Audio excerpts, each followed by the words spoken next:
accept my ex as part of our lives, or the wedding is off. Accept my ex as part of our lives, or the wedding is off. Those words hung in the air of that Manhattan penthouse like a verdict. Winona Prescott stood frozen, staring at the man she'd agreed to marry, billionaire Dex Holloway, watching his jaw set in that stubborn way she'd mistaken for strength. The 4-carat engagement ring on her finger suddenly felt heavy. Outside the floor-to-ceiling windows, the city glittered with 1,000 promises, but inside that luxury apartment, something had shattered. Have you ever been in a relationship where you had to shrink yourself to fit someone else's expectations? Where you compromised so much, your boundaries, your peace, your very identity, that you almost forgot who you were? Have you ever looked in the mirror and barely recognized the person staring back? Welcome to Mr. Roman's Story Vault. Whether you're returning or discovering us for the first time, I'm so glad you're here. This is the story of a woman who stood at the crossroads between a billion-dollar lifestyle and her self-respect. Between the fairy tale everyone told her she should want, and the truth her soul was screaming. If you love stories about women who refuse to settle, about courage that looks like a quiet okay, about transformation that begins the moment you choose yourself, then you're in the right place. Hit that subscribe button right now so you never miss these powerful journeys. Trust me, you'll want to be here for every story we share. Winona Prescott had never imagined her life would include the phrase billionaire fiancé. She'd grown up in northeast Portland, where her father ran a barbershop that doubled as a community gathering place, and her mother worked as a social worker serving their neighborhood. Winona had built her graphic design business from her childhood bedroom, surviving on 16-hour days, her grandmother's prayers, and pure determination. She'd never needed luxury, but she thought she'd found love. Now, standing in that penthouse with its cold marble countertops and air that smelled like expensive cologne and fresh lilies, she realized some prices were too high, regardless of the zeros attached. Dex's voice softened, employing that smooth tone that had first made her fall for him 9 months ago at a charity gala. "Win, baby, you're being unreasonable. Margot is my business partner now. This is a billion-dollar deal. She's going to be around. You need to accept that." Margot, his ex-girlfriend of 6 years, the woman he'd almost married before Winona, the woman who apparently now had keys to his apartment, their apartment. He'd corrected her earlier, but it had never felt like hers. "So, what are you saying exactly?" Winona asked, her voice steadier than her heartbeat. Dex's eyes flashed with something that might have been relief that she was finally being reasonable. "I'm saying Margot is part of my life now, professionally. She'll be at the wedding. She'll be at company events. You two need to find a way to get along. And if I can't..." The silence stretched between them like a chasm. Dex's expression hardened, transforming into the ruthless businessman who'd built an empire before 35.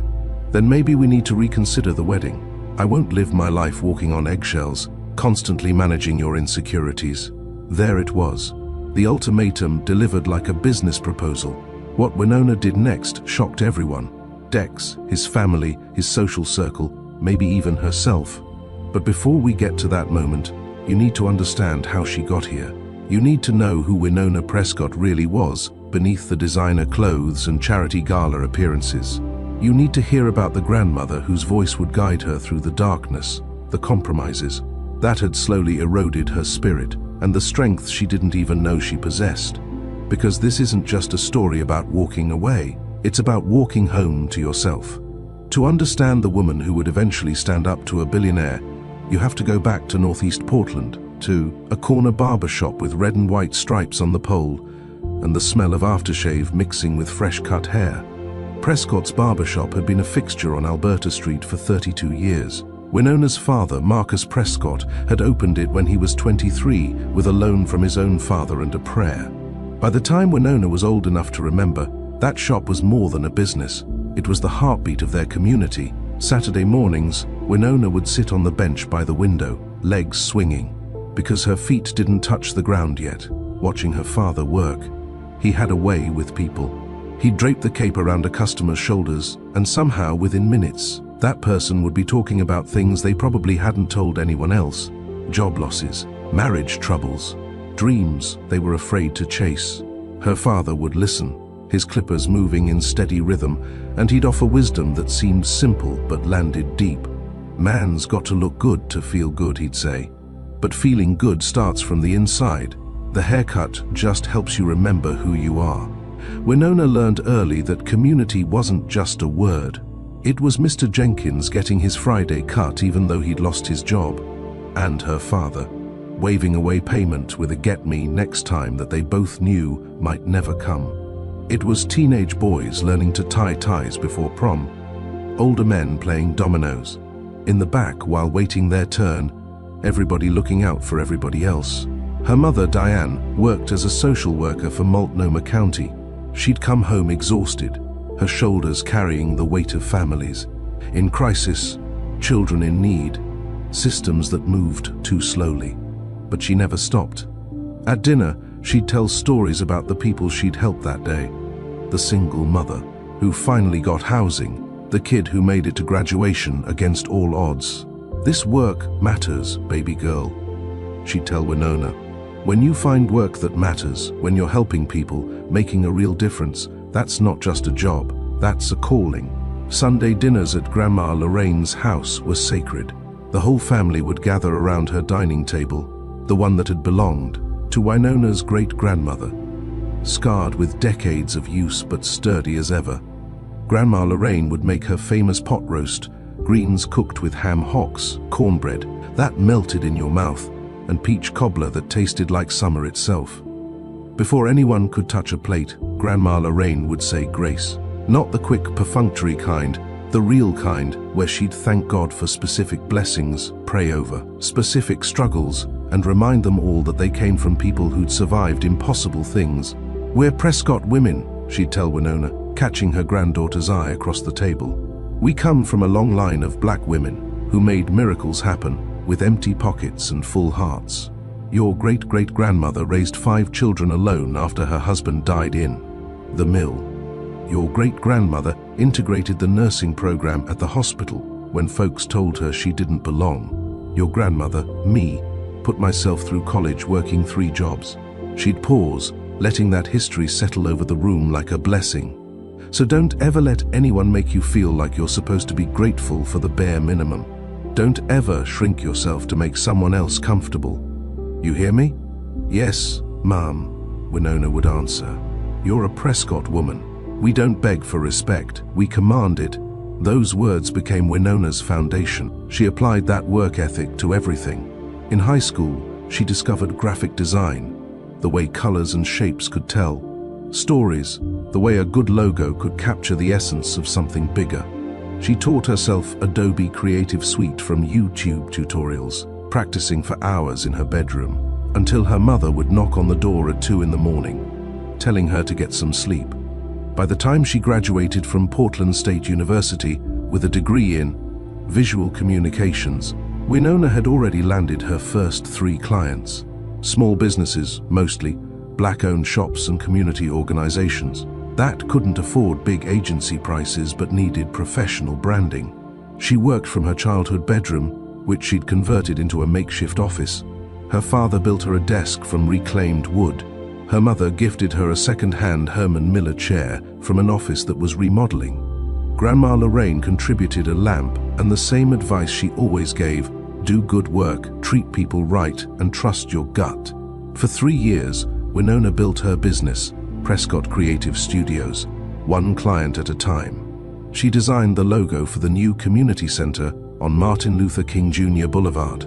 She created the branding for a black-owned coffee roastery that went on to open 5 locations. She did the website for a non-profit that helped formerly incarcerated people find employment. The money wasn't extravagant, but it was honest. More importantly, the work mattered. She was using her gifts to serve her community, to help people who looked like her, who understood where she came from. Her values were clear: hard work, community, authenticity. She showed up as herself: natural curls, thrift store blazers mixed with vintage finds. Her mother's wisdom and her grandmother's backbone running through her veins. Winona Prescott knew who she was. At least, she did before she met Dex Holloway. 9 months before the ultimatum, Winona almost didn't attend the charity gala. Her college friend Jasmine had invited her to the Future Forward Foundation fundraiser at the Portland Art Museum. The ticket price was $200, money Winona would rather have donated directly to a cause than spent on salmon and speeches. But Jasmine insisted. "You need to network," Jasmine said over the phone. "Not everyone can afford your services. Win. If you want to grow your business, you need to meet people who can actually pay you what you're worth." Winona had reluctantly agreed. She wore a black dress she'd found at a consignment shop, simple, elegant, nothing flashy. Her natural curls were swept into an updo. Her only jewelry was her grandmother's gold hoops and a bracelet her mother had given her for graduation. She looked beautiful, though she felt slightly out of place among the floor-length gowns and tuxedos. The museum's grand hall had been transformed. White-clothed tables surrounded a dance floor. A string quartet played in the corner. Waiters circulated with champagne and hors d'oeuvres that were more art than food. Winona found Jasmine near the bar, and they settled into conversation, people watching and laughing quietly at the performative philanthropy. On display, wealthy people congratulating themselves for writing checks while wearing watches that cost more than annual salaries. That's when she saw him. Dex Holloway commanded attention without trying. He stood near the auction table, tall and perfectly tailored in a navy suit that probably cost more than Winona's car. His dark hair was styled just carelessly enough to look effortless. When he laughed at something a woman said, his whole face transformed. Genuinely warm, not the practiced smile of someone working a room. "That's Dex Holloway," Jasmine whispered. "Tech billionaire. Started a data analytics company in his 20s, sold it for something crazy, then started investing in other companies. Everything he touches turns to gold, apparently. Good for him," Winona said, looking away. She had no interest in tech billionaires, except somehow, an hour later, she ended up talking to one. Winona had stepped out onto the museum's terrace for air. The May evening was cool, the city lights stretching out below. She was leaning against the railing, enjoying the quiet, when a voice beside her said, "Hiding too." She turned. Dex Holloway stood a few feet away, champagne glass in hand, his tie slightly loosened. "Not hiding," Winona replied. "Just taking a break from people talking about their vacation homes." He laughed, that genuine laugh she'd noticed earlier. "Fair. I've heard about 7 different timeshares in Cabo in the last 20 minutes. Only 7? You got off easy." They fell into conversation easily. He asked what brought her to the gala, and she explained her friend's insistence on networking. When he asked what she did, she told him about Prescott Creative Studios, her focus on community-oriented businesses, the satisfaction of helping organizations that were actually making a difference. His eyes lit up. "That's incredible. Most designers I meet just want to work for big corporations or startups with venture capital. You're choosing purpose over profit." "I'm choosing both," Winona corrected gently. "Purpose doesn't mean poverty. I get paid fairly for good work. I just care about where my work goes. I respect that." He extended his hand. Dex Holloway, Winona Prescott. His handshake was firm, warm. When he smiled at her, she felt something flutter in her chest, a feeling she immediately distrusted. They talked for another 30 minutes. He asked thoughtful questions about her work, seemed genuinely interested in her process. He told her about his own journey, building his first company from a 1-bedroom apartment, the terror and exhilaration of that first major investment, his focus now on scaling businesses that could employ hundreds of people. "I'm not saving the world," he admitted, "but I like to think I'm creating opportunities." When they returned inside, Dex asked if he could call her sometime. Winona surprised herself by saying yes. Their first date was dinner at a small Italian restaurant in the Pearl District. Dex showed up with flowers, peonies, which happened to be her favorite, though she hadn't told him that. "Lucky guess," he said with that smile. He was charming, attentive. He listened when she talked and asked follow-up questions that showed he'd actually heard her. When she mentioned loving bookstores, Their second date was browsing Powell's City of Books for 3 hours, leaving with bags full of novels and poetry collections he insisted on buying. The romance moved quickly. Within weeks, they were seeing each other constantly. Dex flew her to San Francisco for a weekend, where they ate dim sum in Chinatown and walked across the Golden Gate Bridge. He sent her texts that made her smile, quotes from the poetry books they had bought, photos of sunrises with captions like, "Thought of you." For Winona, who dated sparingly and never seriously, this felt like something out of a movie. Dex was successful, yes, but he was also thoughtful. Funny, he seemed to genuinely care about her opinions, her dreams, her world. When he met her parents after 2 months of dating, he charmed them too. He sat in her father's barbershop, getting a cut even though he had a regular barber, asking Marcus about the neighborhood's history. He complimented Diane's work, asked intelligent questions about the challenges in social services. "He's smooth," her father said later, which could have been a compliment or a warning. Winona chose to hear it as the former. At Grandma Lorraine's Sunday dinner, Dex helped clear plates without being asked, complimented the food genuinely, and listened respectfully when Winona's grandmother told stories about the family's history. But Winona noticed her grandmother watching him with sharp eyes, the kind that had seen through people for 83 years.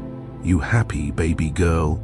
Grandma Lorraine asked when she caught Winona alone in the kitchen. "I am," Winona said. "Really happy." Her grandmother nodded slowly. "Good. Just remember, a man should add to who you are, not change who you are." You hear the difference? I hear it. But in the rush of new love, Winona didn't fully listen.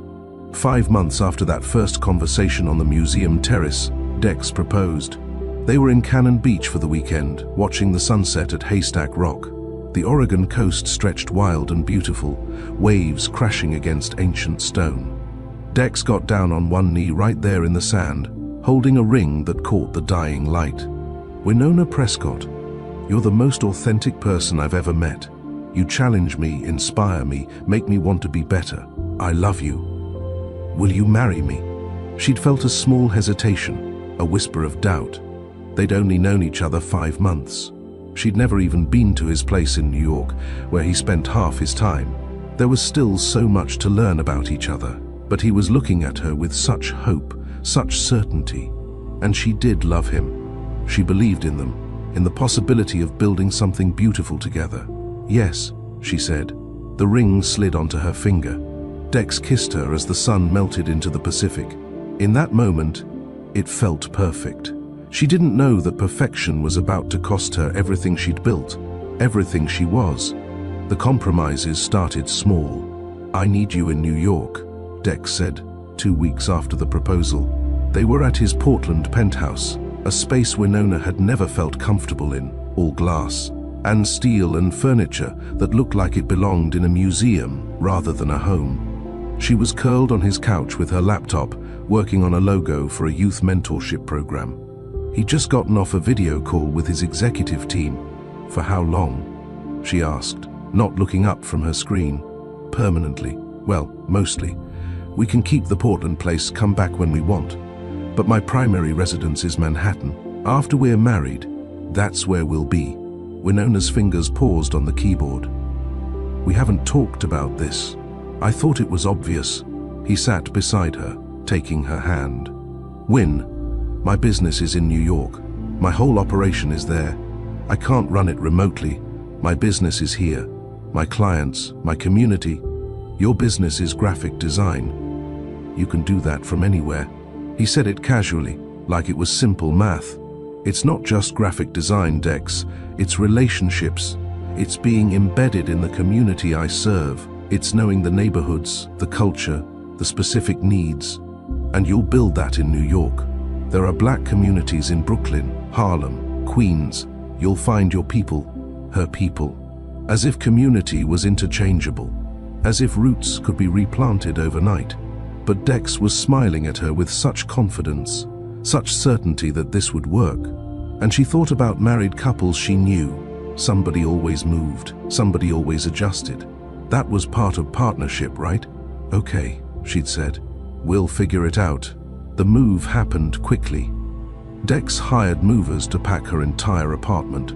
She said goodbye to her childhood bedroom, to her parents' worried faces, to her grandmother's tight embrace.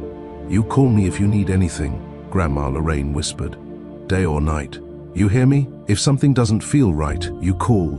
"I will," Winona promised.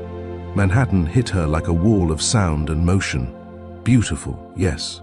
The architecture, the energy, the sense of being at the center of everything, but also overwhelming, isolating in a way Portland had never been. Dex's penthouse became their penthouse, though Winona struggled to think of it that way. Her furniture didn't fit the aesthetic. Her books looked cluttered on his minimalist shelves. Even her clothes seemed too colorful, too casual, hanging in the closet next to his tailored suits and designer labels.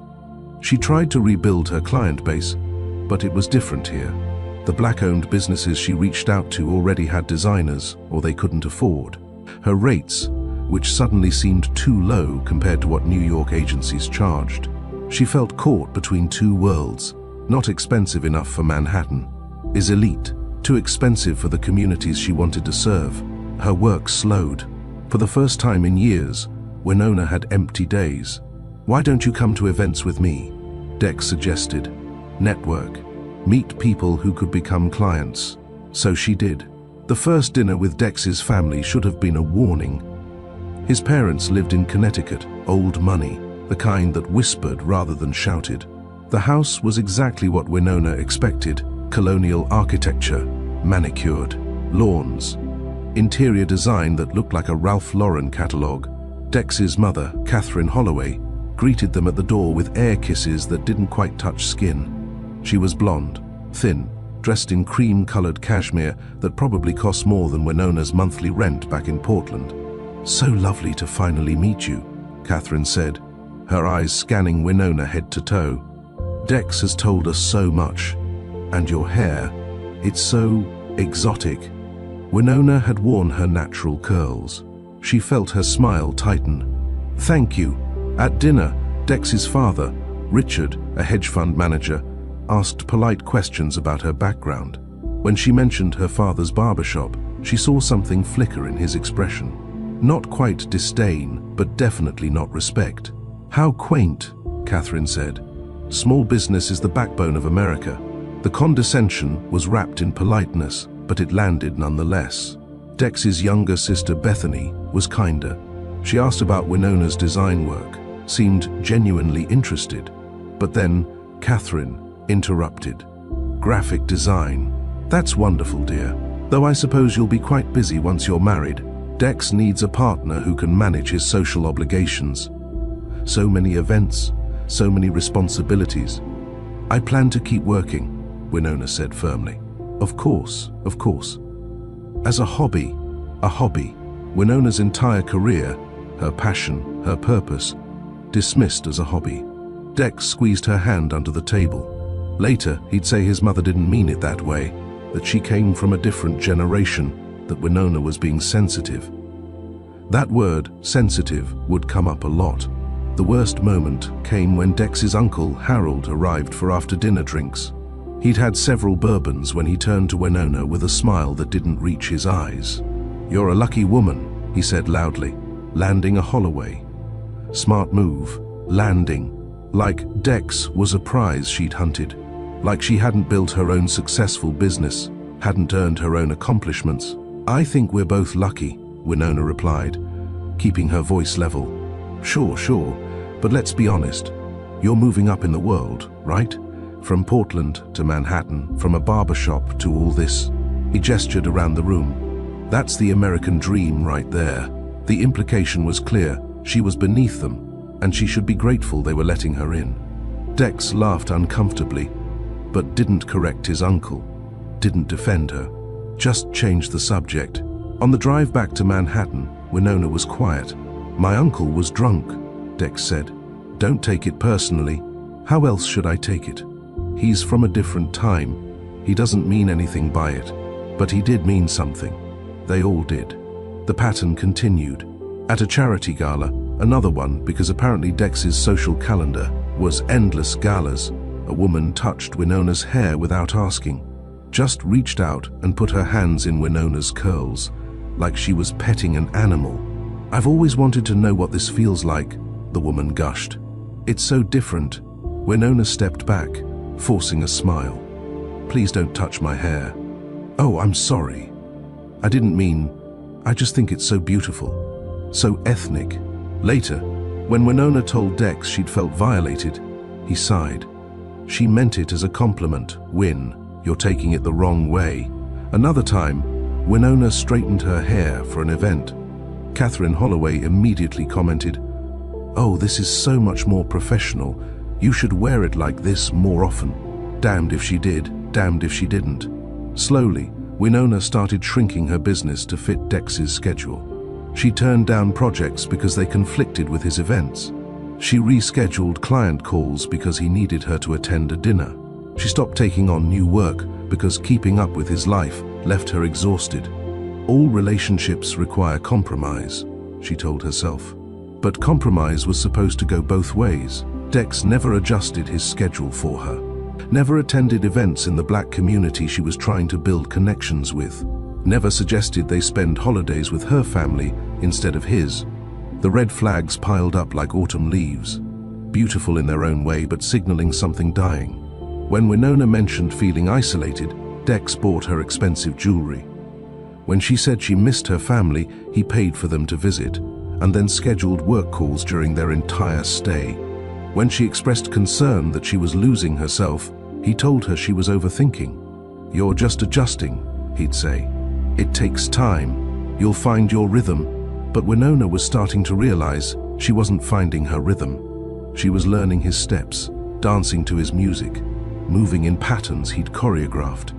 And she was doing it all with a smile, because she loved him, because she believed in them, because she thought this was what partnership looked like.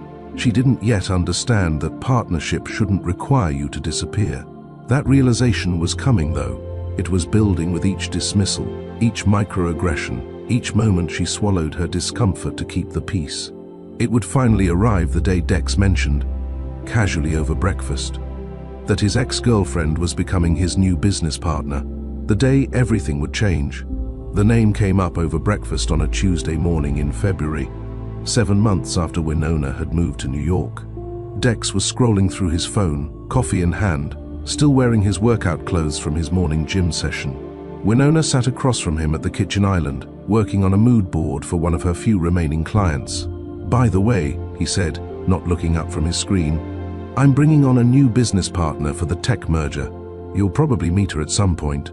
"That's great," Winona replied absently, adjusting the color palette on her laptop. "What's their background?" "She's brilliant. 6 years of venture capital experience, connections at every major firm on the East Coast. We dated a while back, but that's ancient history. This is purely professional." Winona's fingers stopped moving across the trackpad. "You dated her? Years ago, before you..." He finally looked up, his expression casual. "Margot Whitfield. She's exactly what we need for this deal." Margot. The name landed heavy in Winona's stomach, though she couldn't say why. Dex had mentioned past relationships before, vague references, no details. She'd never pushed because her own dating history was minimal, and she figured the past was the past. But something about the way he said it, so deliberately casual, made her internal alarm system start humming. "How long did you date?" she asked, keeping her voice neutral. "Does it matter?" He stood, rinsing his coffee cup. "It was over long before I met you. She's a business asset now. That's all. That's all." 2 words designed to close a conversation Winona suddenly wanted to open. Over the next few days, she found herself doing something she'd never done before: research.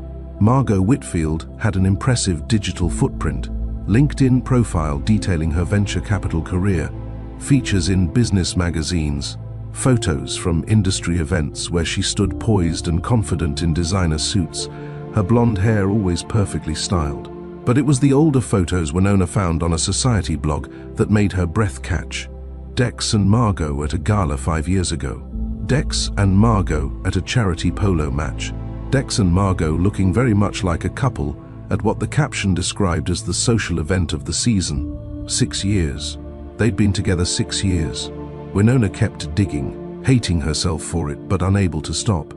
A gossip column from 3 years ago mentioned Dex Holloway's longtime girlfriend Margot Whitfield and speculation about an engagement. Another article showed them at a New Year's Eve party, Margot's hand on Dex's chest, both of them laughing like they shared secrets the rest of the world would never know. This wasn't some casual relationship.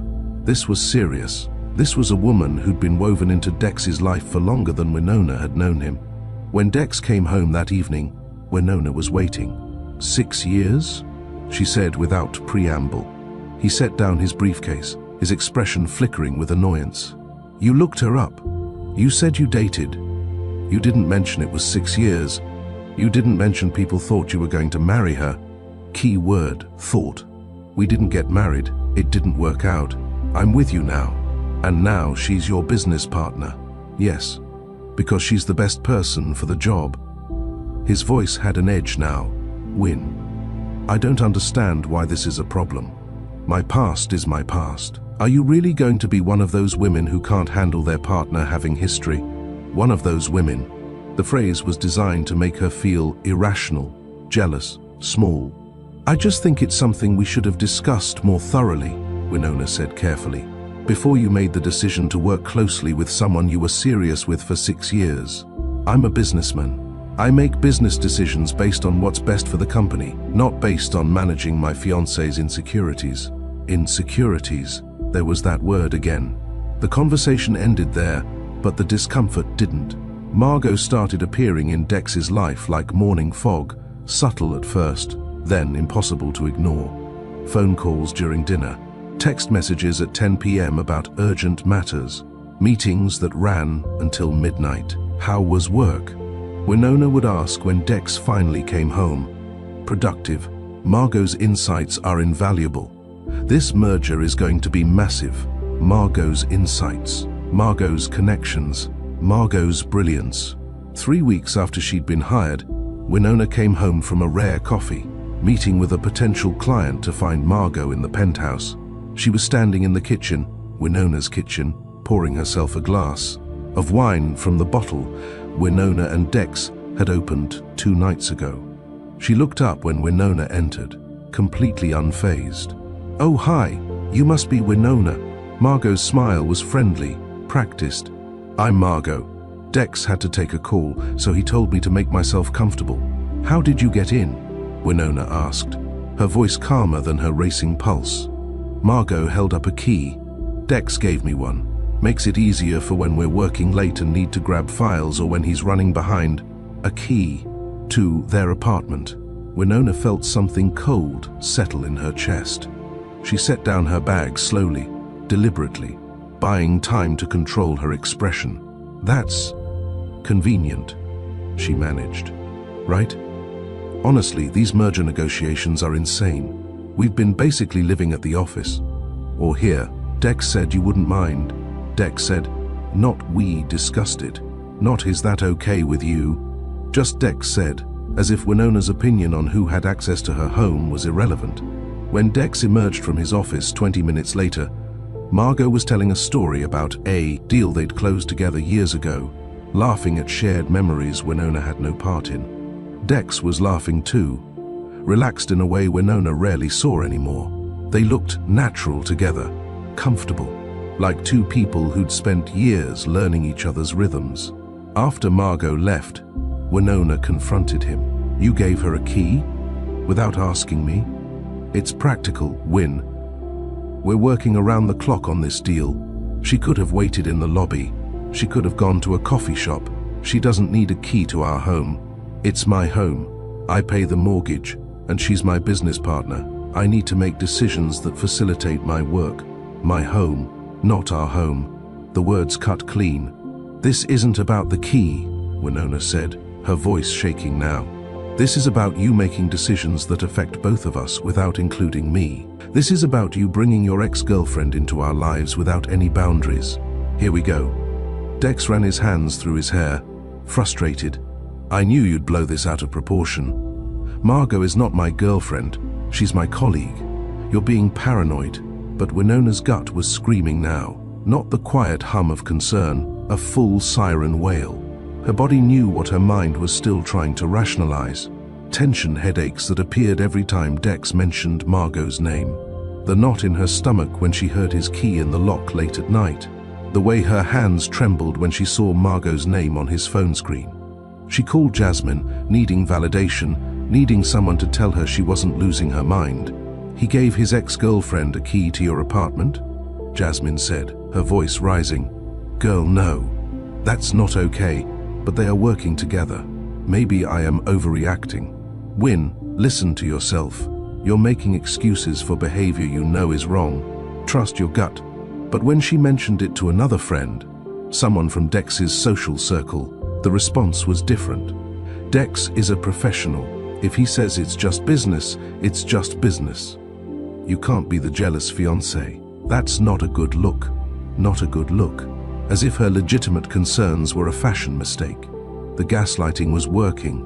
Winona started doubting herself, questioning whether her instincts were reliable, or if she was being paranoid, possessive, problematic. Until the night she found them together. Not physically, nothing that dramatic. But she came home early from a cancelled meeting to find Dex and Margot on the couch, laptops open, sitting close. Too close. Margot's hand was on Dex's arm as she leaned in to point at something on the screen, her voice low and intimate. They looked up when Winona entered, and for just a fraction of a second, she saw something flash across Dex's face. Guilt? Annoyance at the interruption? "Hey, babe," he said quickly. "Didn't expect you back so soon." Margot stood smoothly, gathering her things. "I should go anyway. We can finish this tomorrow." After she left, Winona stood in the middle of the living room, her body finally syncing with her mind.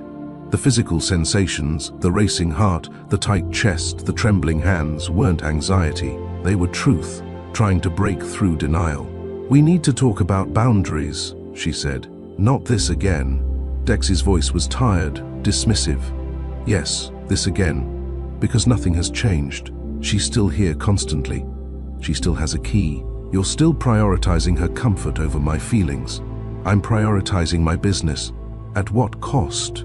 That's when everything came to a head. They stand in the penthouse kitchen, the city lights glittering behind them like an audience to their unraveling. Winona's grip tightens on the marble countertop, her brown skin contrasting against the cold white stone. Every muscle in her body is tense, preparing for impact. "You're being unreasonable," Dex says, running his fingers through his dark hair in that gesture she once found endearing and now recognizes as frustration with her existence. "Margot is my business partner now. She's going to be around. You need to accept that." Her voice comes out steadier than she feels. "You didn't mention that your new business partner was also the woman you were with for 6 years. The woman you almost married before me. That's in the past. Then why does she have keys to this apartment?" The silence stretches between them, filled with everything he won't say. Through the floor-to-ceiling windows, Manhattan pulses with light and life, indifferent to the relationship crumbling in this expensive box in the sky. Dex shifts tactics, his voice softening into that smooth tone that used to make her melt. Now it just makes her tired. "Win, baby, you're overthinking this.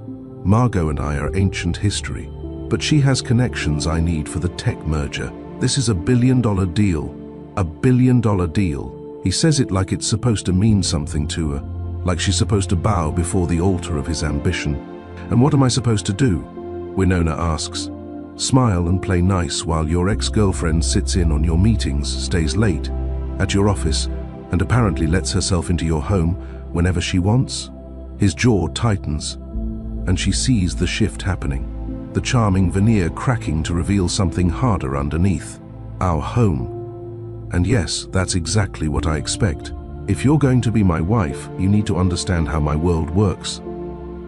This is business. This is disrespect, she counters. This is you making unilateral decisions and expecting me to fall in line. I'm saying Margot is part of my life now, professionally. She'll be at the wedding. She'll be at company events. You two need to find a way to get along. I need you to accept this. The wedding. Their wedding. The event she's been planning while slowly disappearing into his expectations, his world, his version of who she should be. Something inside Winona's chest cracks, not breaking yet, but fracturing. She thinks about the past 7 months, every compromise, every swallowed objection, every time she made herself smaller to fit into his life, moving across the country, abandoning her community, shrinking her business, enduring his family's microaggressions, smiling through events where she felt like an accessory rather than a partner, all because she believed in them, in him, in the possibility of love. And if I can't? The question emerges quietly, but it cuts through the room like a blade. Dex's eyes flash with something cold. This is the man who built an empire before 35, who didn't get where he is by backing down or compromising. This is the man she's been catching glimpses of but refusing to fully see. Then, maybe we need to reconsider the wedding, he says, each word deliberate. I won't live my life walking on eggshells, constantly managing your insecurities. Accept my ex as part of our lives, or the wedding is off. There it is. The ultimatum delivered like a business proposition, like he's negotiating a contract rather than destroying a relationship. Walking on eggshells, managing her insecurities, the language of gaslighting dressed up as reasonableness. Winona's heart hammers against her ribs, adrenaline flooding her system. This is the moment, the crossroads, the test she didn't know she was taking until she arrived at it. She's supposed to crumble, to apologize, to mold herself into whatever shape he requires. She can feel the weight of expectation, his family's, society's. The voice that says billionaires don't grow on trees, that she should be grateful, that leaving means admitting failure. But another voice rises stronger, her grandmother's voice, carrying the weight of generations. Baby girl, don't ever let anyone make you feel like you're supposed to be thankful for the bare minimum. You're a Prescott woman. We don't beg for respect. She sees her future laid out in 2 paths. One where she says sorry, swallows her boundaries, accepts Margot's presence and all the disrespect it represents. A future of shrinking and accommodating until there's nothing left. Of Winona Prescott, except the shell Dex Holloway needs on his arm. The other path is unknown, terrifying, but it's hers. Okay, Winona says simply. The word drops into the space between them, like a stone into still water. Dex blinks, his expression shifting from certainty to confusion. Okay, what? Okay, the wedding is off. For 3 full seconds, he just stares at her. Color drains from his face. His mouth opens, closes, opens again. He looks like a man who's just been told the laws of physics no longer apply. Wait, what? Win, I didn't mean... Yes, you did. Her voice is steady now, clearer than it's been in months. Clarity feels like cold water, shocking and necessary. You meant every word. And honestly, Dex, I needed to hear it. I needed to see this clearly. You're being dramatic. We can talk about this. We just did. Winona walks toward the bedroom they've shared, her steps measured and calm. Inside, her emotions churn like a storm, fear and grief and relief all tangled together, but outwardly, she maintains the composure her mother taught her. Never let them see you break in public. Save your tears for your own pillow. Over Margot? Seriously. Dex's voice rises, tinged with disbelief and wounded pride. You're throwing away everything we have because you're jealous? She pauses at the doorway and turns back. This is important. She needs him to hear this, even if he won't understand it.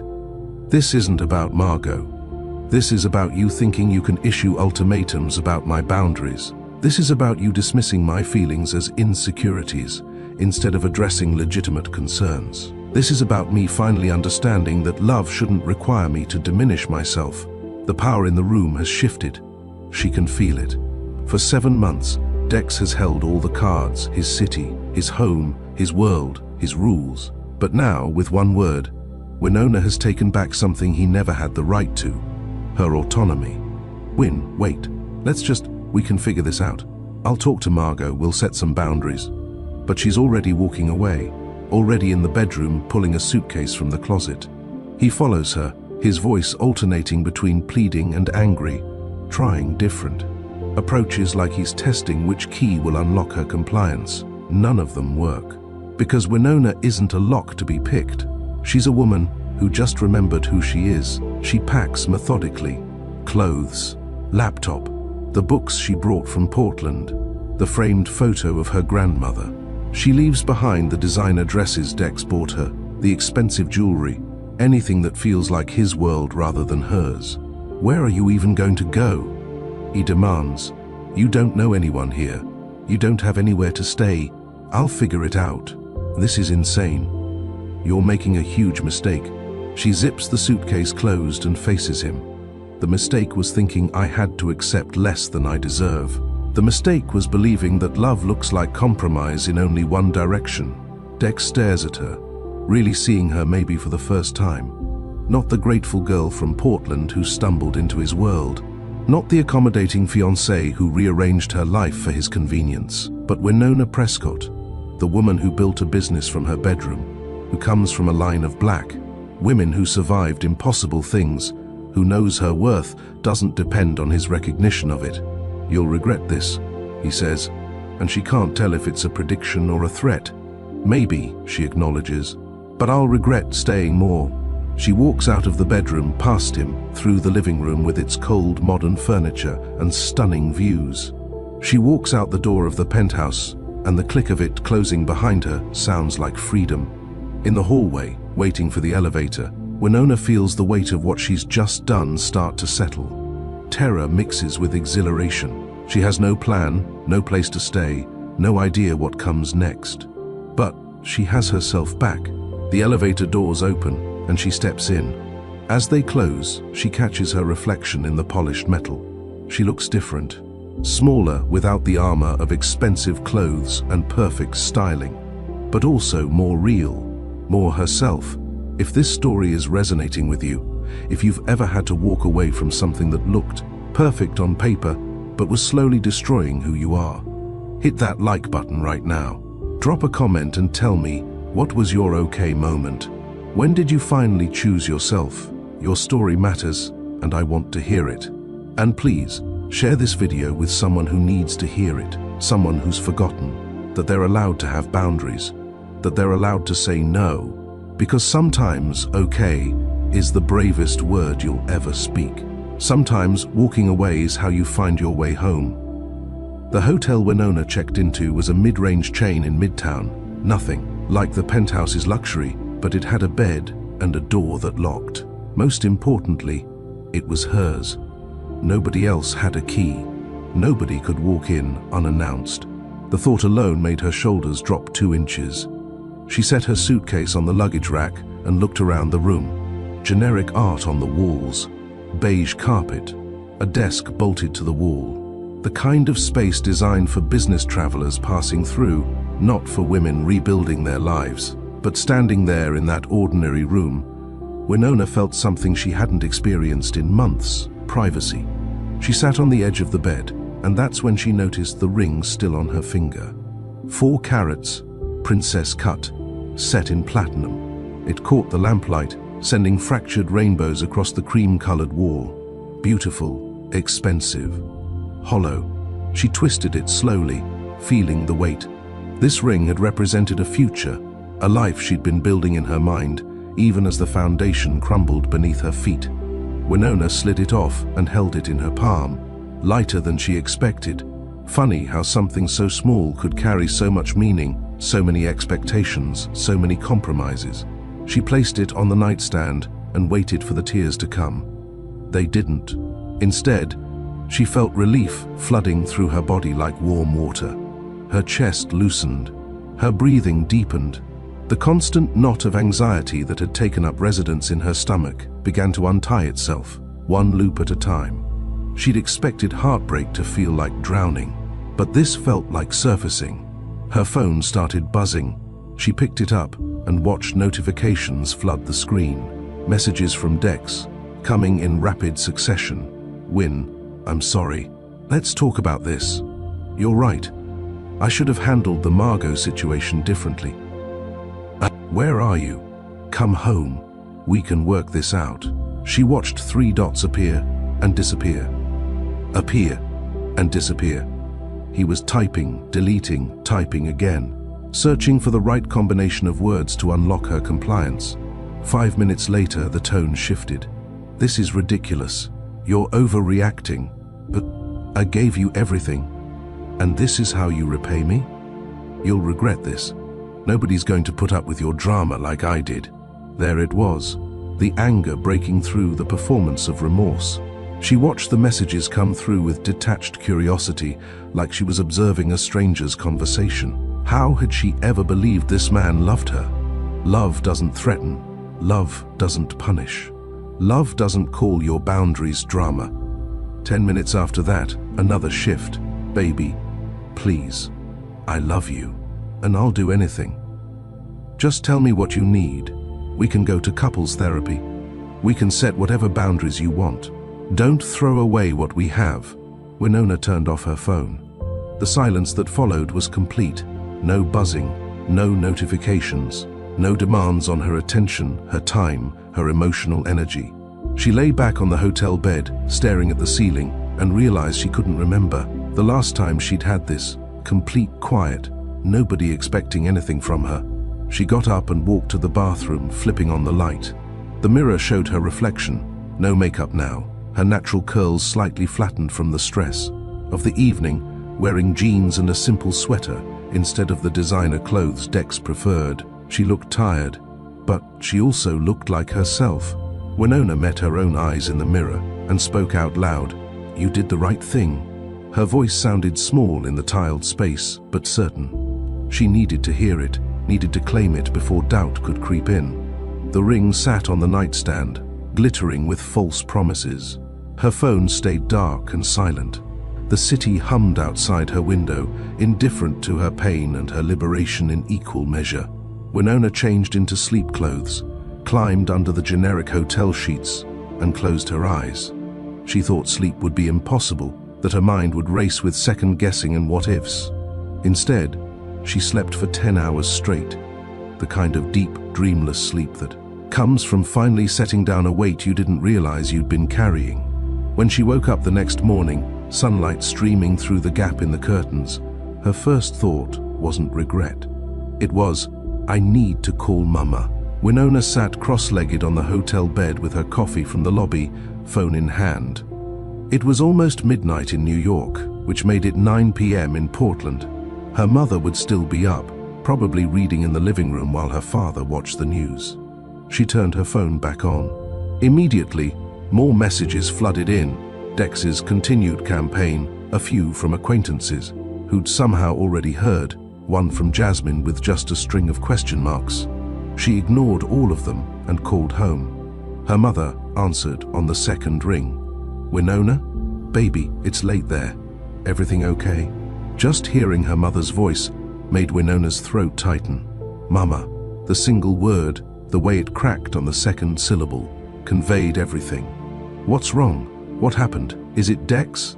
I left him. I called off the wedding. Silence. Winona braced herself, uncertain what her mother would say. They'd invested in plane tickets for the wedding. Her parents had been excited about the match, proud of their daughter. Success, even if they'd had reservations, they hadn't fully voiced. Then her mother's voice came through, thick with emotion. Thank you, Jesus. Baby, I've been praying you'd find your way back to yourself. Winona felt tears spring to her eyes, the first one since she'd walked out. You didn't like him? I didn't like who you were becoming with him. That's different. Her mother's voice held both gentleness and firmness, the tone that had guided Winona through every crisis of her life. You're my strong, brilliant, creative daughter. And I watched you get dimmer every time we talked. Your light was going out, baby. That's not love. That's not what your grandmother and I raised you to accept. The tears came fully now, streaming down Winona's face. Not tears of sadness, but of relief, of being seen, of being understood. He gave me an ultimatum, Winona said, the words tumbling out, about his ex-girlfriend. She's his business partner now. And he said I had to accept her being in our lives constantly or the wedding was off. "And what did you say?" I said, "Okay. The wedding's off."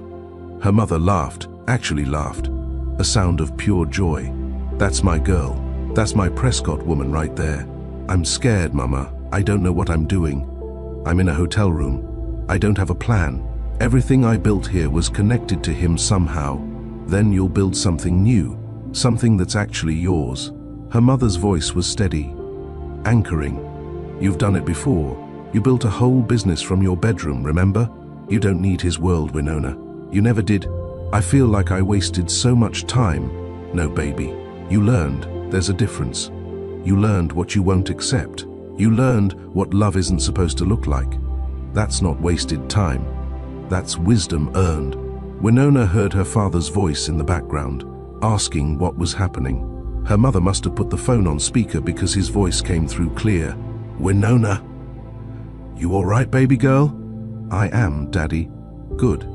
You need me to come out there? Say the word, and I'm on the next flight." The offer made her smile through her tears. "No, I'm okay. I just needed to hear your voices." "You're always welcome home," her father said. "Your room is exactly how you left it. You need to come back for a while, get your feet under you. That's what we're here for." They talked for another 30 minutes.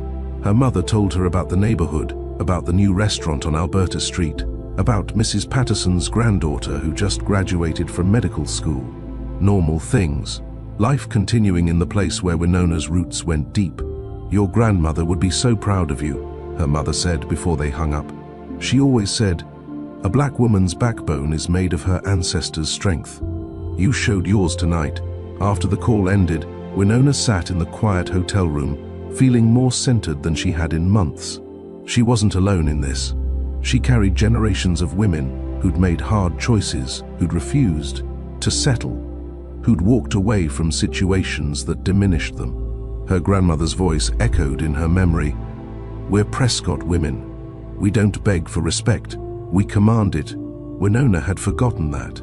But tonight, she'd remembered. She was anchored again.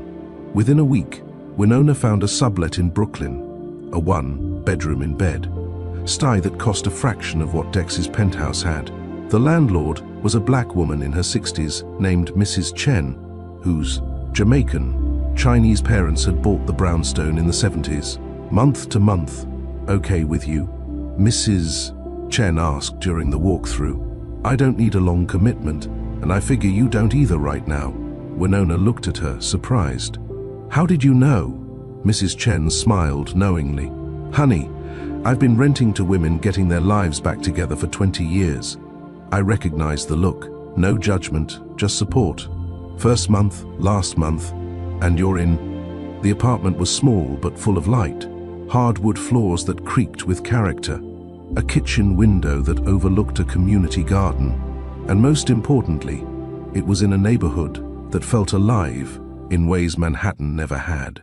There was a black-owned coffee shop on the corner, Restoration Roasters, where the barista learned her name by the third visit. Music drifted from open windows in the evening.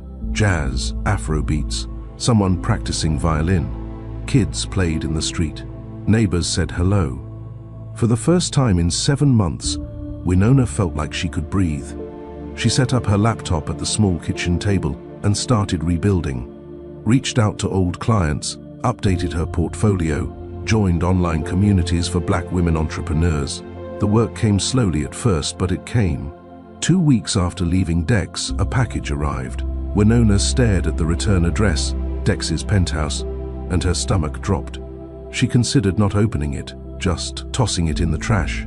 But curiosity won. Inside was the engagement ring she'd left on the nightstand, nestled in its original box. Underneath was a letter, handwritten on expensive stationery. "Win, I've had time to think, and I was wrong. I handled the Margot situation poorly. I let business cloud my judgment about what matters most, us. And Margot has decided to step back from the partnership. I've told her we need clear boundaries, and she's agreed. She won't be part of our lives the way I was planning. I'm willing to make changes. Real changes. We can do couples therapy. We can spend more time in Portland if that's what you need. I'll be more considerate of your feelings and your business. Please, come home. We can work through this. What we have is too special to throw away over a misunderstanding. I love you. I'm willing to do whatever it takes. Dex. Winona read it twice, looking for the sincerity she wanted to find. The letter said all the right things, acknowledged fault, promised change, offered compromise. But she read between the lines, searching for what wasn't said. Margot decided to step back. Not I removed her from the partnership. As if Margot had autonomy in a decision that should have been Dex's to make. Clear boundaries, but defined by whom? Based on what standards? Couples therapy, something he'd dismissed when she'd suggested it months ago, now offered as a bargaining chip. Willing to do whatever it takes, except actually apologize for the ultimatum, for calling her insecure, for dismissing her legitimate concerns as drama. This wasn't accountability, this was strategy. A businessman making a counteroffer after losing a negotiation. Winona pulled out her phone and typed a response. She kept it simple. Dex, I appreciate you taking time to reflect. However, my decision stands. I wish you well, but we're not right for each other. I'll have a courier pick up the ring. Winona? She hit send before she could second guess herself. Her phone rang within 60 seconds. Dex's name on the screen. She let it go to voicemail. He called again. Voicemail. A third time. She blocked the number. That evening, she took the ring to a jewelry store and asked for an appraisal. The jeweler confirmed what she suspected. It was worth about $30,000. Beautiful piece, he said. Selling it? Returning it, Winona replied. She arranged for a courier service to deliver it back to Dex's office. Signature required. Clean. Final. Done. Walking home from the jewelry store, Winona passed Restoration Roasters. Through the window, she could see people laughing, working on laptops, living their lives. The community garden across the street was full of people tending plots, kids running between rows of vegetables. She'd been tempted by Dex's letter. She wouldn't lie about that. The security he represented, the life that looked so good on paper. It still had pull, but paper burns, and Winona was done setting herself on fire to keep someone else warm. She was home now, not in the place, though Brooklyn was starting to feel like it could be, but home in herself. Back to the woman her grandmother raised, the woman who knew her worth didn't depend on anyone's validation. The temptation had been real, but so was her certainty. For 3 days after returning the ring, everything was quiet. Winona let herself believe it was over. Dex had gotten the message. They could both move forward. Then the flowers started arriving. The first arrangement showed up at her door on a Wednesday morning. 3 dozen white roses in a crystal vase with a card, "Are not giving up on us." Winona gave them to Mrs. Chen. Thursday brought orchids. Friday, peonies, her favorites, which felt manipulative rather than thoughtful. Each arrangement came with increasingly desperate messages. "You're making a mistake. Nobody will love you like I do. We're meant to be together." Her phone, even with his number blocked, filled with messages from email addresses she didn't recognize. Long paragraphs about their connection, their future, how much he'd changed. The tone oscillated between romantic and aggressive, loving and accusatory. Classic love. Bombing. Winona recognized it from articles she'd read, conversations with her therapist friends. When control tactics fail, flood the target with affection and attention. Make them doubt their decision. Make leaving seem harder than staying. She documented everything but didn't respond. Monday morning she had a video call scheduled with Green Community Arts Center, a non-profit in Harlem. They needed a complete rebrand and had loved her initial concepts. It was exactly the kind of meaningful work she wanted to do. 5 minutes before the call, she got an email. "We've decided to go in a different direction. Thank you for your time." Winona stared at the message, confused. The previous email from them had been enthusiastic, ready to move forward with contracts. From them had been enthusiastic, ready to move forward with contracts. Tuesday, another potential client, a black-owned bookstore in Fort Greene, cancelled their consultation. "We've decided to pause branding work for now," they said vaguely. Wednesday, a cafe owner she'd been talking to for weeks suddenly stopped responding. 3 cancellations in 3 days. Winona's instincts started humming. She called the bookstore owner back, someone she'd built a genuine rapport with. "Can I ask what changed? Last week you were excited to move forward." There was a long pause. "Look, I don't want to get in the middle of anything, but someone called and said there were concerns about your reliability, that you'd recently had some personal issues that might affect your work quality." Winona's blood went cold. "Who called?" "I don't know. They said they were a former client, but the way they talked, it sounded more personal than professional. I probably shouldn't have listened, but..." The owner sighed. "I'm sorry. I should have talked to you directly. It's okay. Thank you for telling me." After hanging up, Winona sat very still, processing. Dex was sabotaging her business, using his connections, his resources, his vindictive need for control to damage her professionally. The flowers had been phase 1, win her back with romance. This was phase 2, punish her for refusing. She felt rage building, white hot and clarifying. This wasn't heartbreak, this was abuse. And she wasn't going to accept it quietly. Winona spent the next 4 hours documenting everything. Screenshots of the messages from fake email addresses, photos of the flower arrangements with their cards, the timeline of client cancellations, the bookstore owner's admission about the mysterious call. She found a lawyer, a black woman who specialized in harassment cases and came highly recommended. They met the next morning. "This is clear harassment," the lawyer said, reviewing the documentation. "And if he's interfering with your business relationships, that's tortious interference. We can send a cease and desist letter, and if he continues, pursue legal action. How long will it take?" "The letter? I can have it delivered by tomorrow." Usually that's enough. Men like this, they're bullies. They back down when there are actual consequences.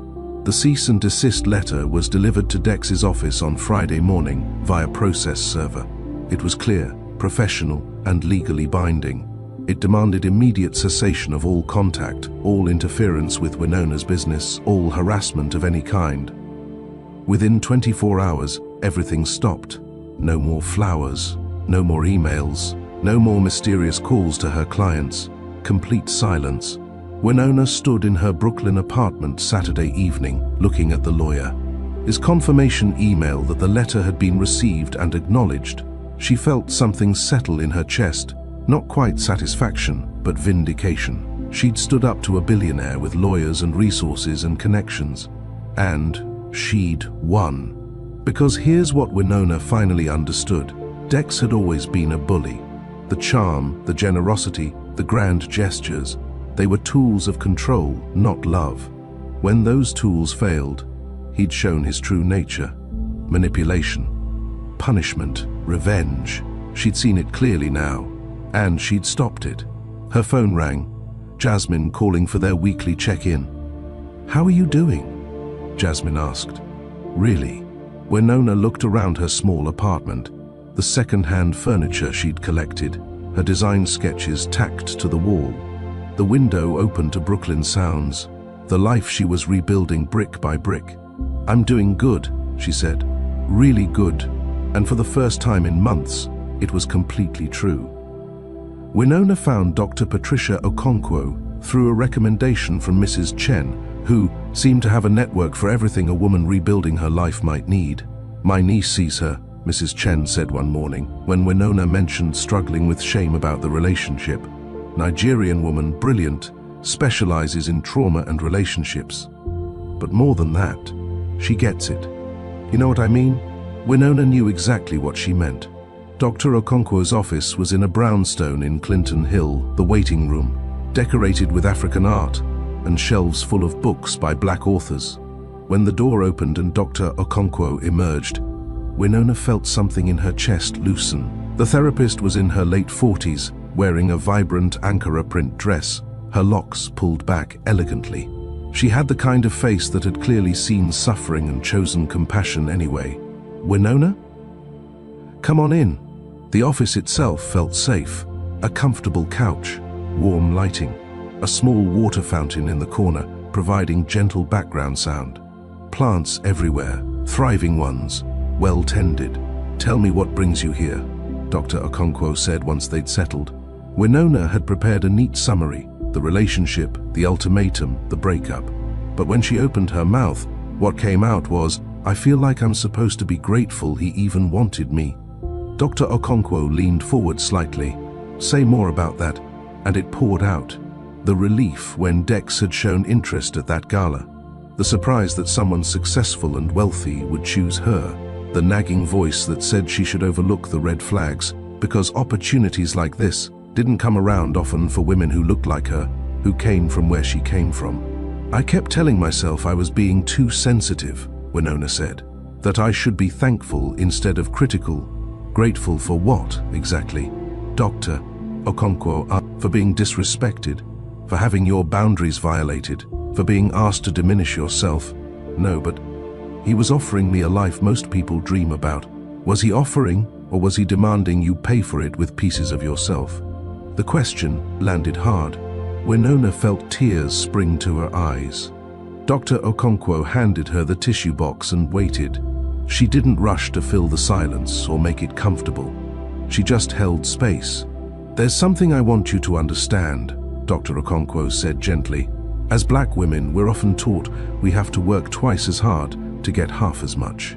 That narrative shapes everything, our careers, our relationships, our sense of self-worth. We accept less because we think we should be grateful someone successful wants us. But Winona, that's not truth. That's trauma." The words hit like a key turning in a lock. We carry the weight of generations who had to settle, who had to survive by accepting whatever was offered. Our grandmothers, our great-grandmothers, they did what they had to do. But you don't have to keep carrying that survival strategy. You're allowed to thrive, not just survive. You're allowed to demand full partnership, full respect, full love. Winona was crying now, really crying. Not delicate tears, but gut, deep sobs that shook her whole body. "I left my community," she choked out between breaths. "My business, my family, everything I built. For a man who gave his ex-girlfriend a key to our apartment, you left those things because you believed you were building something with a partner. That's not foolish. That's hope. That's love. The problem wasn't your investment, it was his failure to match it." They sat with that for a long moment, Winona crying and Dr. Okonkwo bearing witness. "Here's what I want you to hear," the therapist said. "You're not here because you failed at that relationship. You're here because you succeeded at something much harder. You saved yourself, you recognized the situation, you set a boundary, and you left. Do you know how many women can't do that?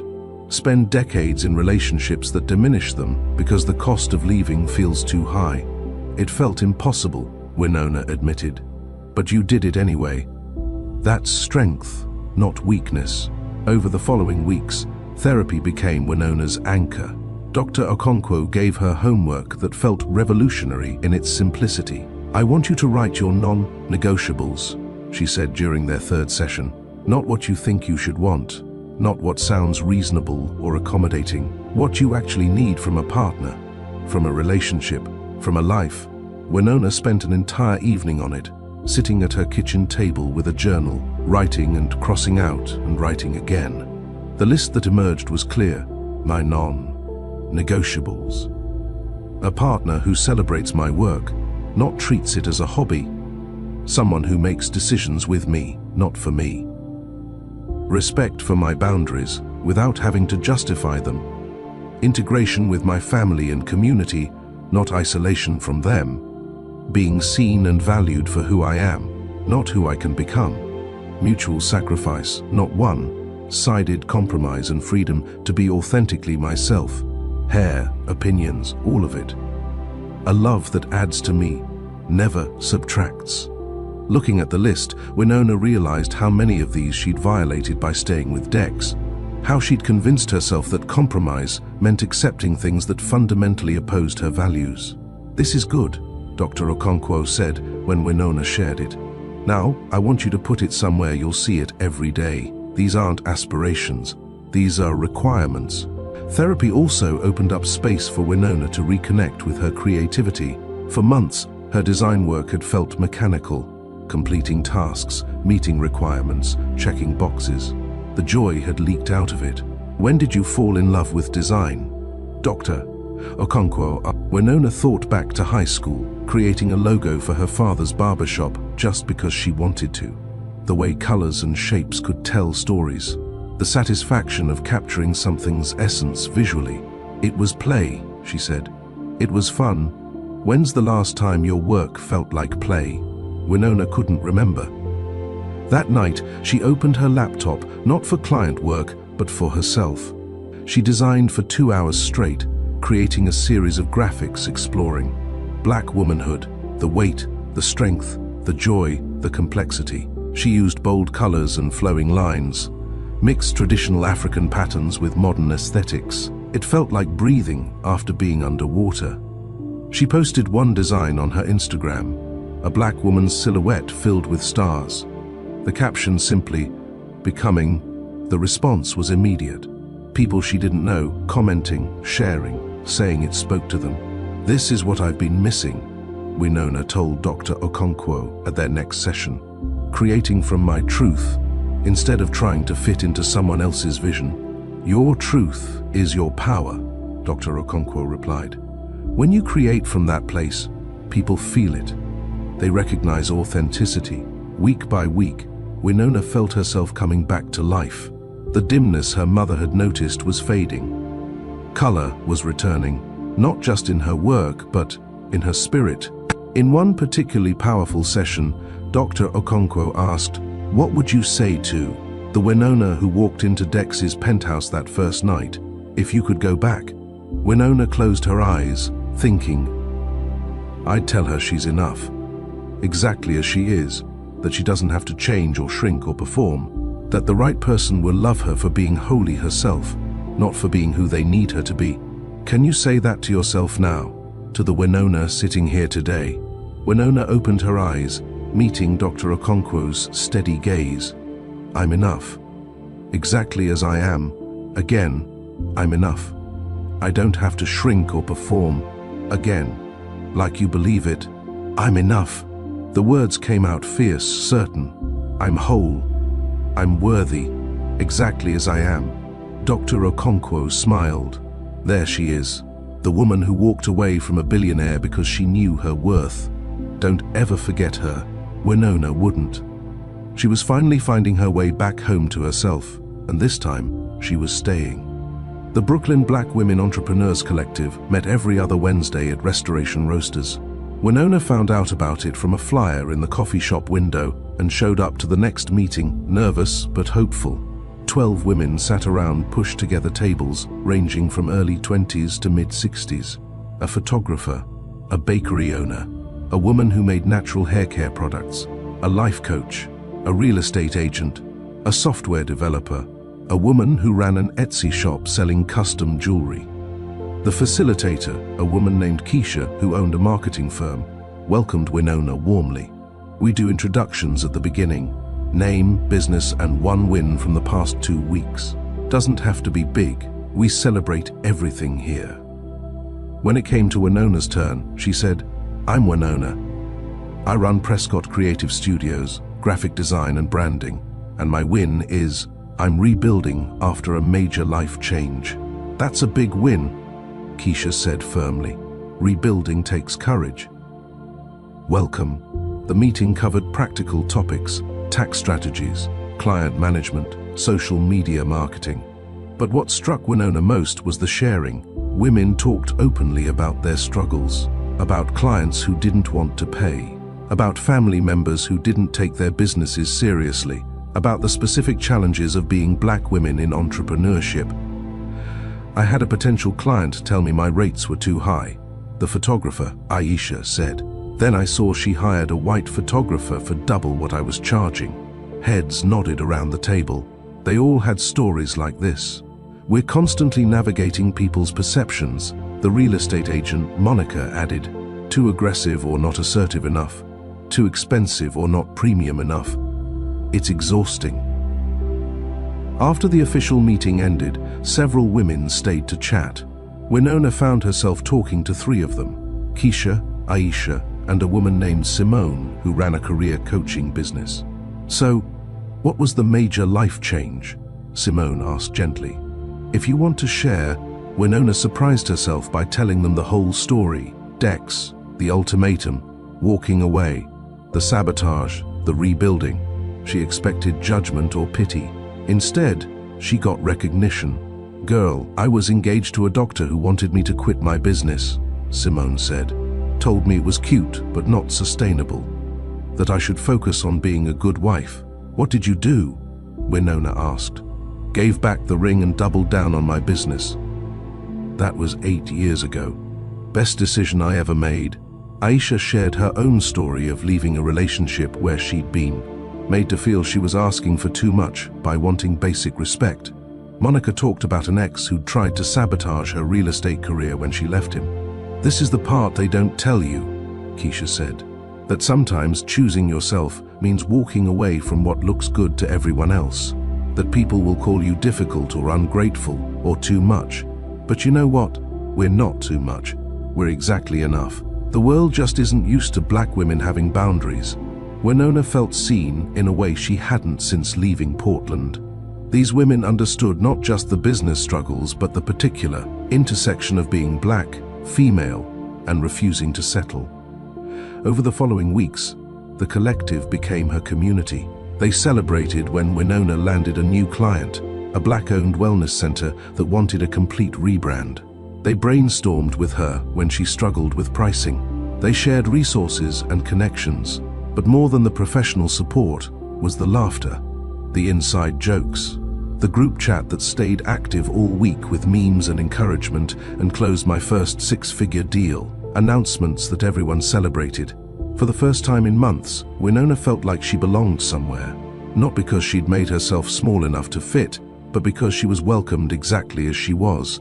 Her business started thriving. The work she'd done in therapy, reconnecting with her authentic voice, translated into her designs. Clients could feel the difference. Her portfolio filled with work she was genuinely proud of, brands that told stories, that honored culture, that served communities. One evening at Restoration Roasters, Simone raised her cup of coffee. "I want to toast Winona. 3 months ago, you walked in here rebuilding. Look at you now, fully booked, creating beautiful work, glowing." The other women raised their cups. "To Winona," Keisha added. "And to all of us who chose ourselves." "To choosing ourselves," they echoed. Winona felt tears prick her eyes, but they were good tears. Joy tears. Belonging tears. This story gets even better, and I don't want you to miss what happens next. Make sure you're subscribed to Mr. Roman's Story Vault and hit that notification bell. Because Winona's journey is about to come full circle in a way that'll remind you why boundaries matter, why choosing yourself is never selfish, and why the right love is worth waiting for. And please, share this video with someone who needs to hear it. A friend who's settling, a sister who's forgotten her worth, someone who needs permission to say okay to their own liberation. Your share might change someone's life. That night, walking back to her apartment through Brooklyn's streets alive with evening energy, Winona realized she was happy. Not the performance of happiness she'd maintained with Dex, but genuine contentment. She'd found her people. She'd found her voice. She was building a life and a business that honored who she actually was. And the most surprising part, she wasn't looking for a relationship, wasn't scanning rooms for potential partners, wasn't online dating or letting people set her up. For the first time in her adult life, Winona was complete on her own, which, of course, is exactly when love would find her.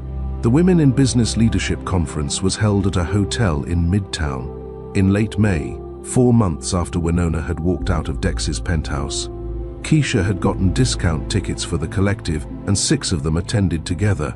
Winona was genuinely enjoying herself. The speakers were excellent. The networking was productive. During a break, she was in line for coffee when she heard a familiar voice behind her. "Winona?" She turned. Margot Whitfield stood there. perfectly styled as always in a cream pantsuit, her expression uncertain. Winona's first instinct was to walk away, but something made her stay. "Margot, can we talk?" Margot asked. "Just for a minute." "Please." Against her better judgment, Winona agreed. They found a quiet corner of the lobby, away from the conference crowds.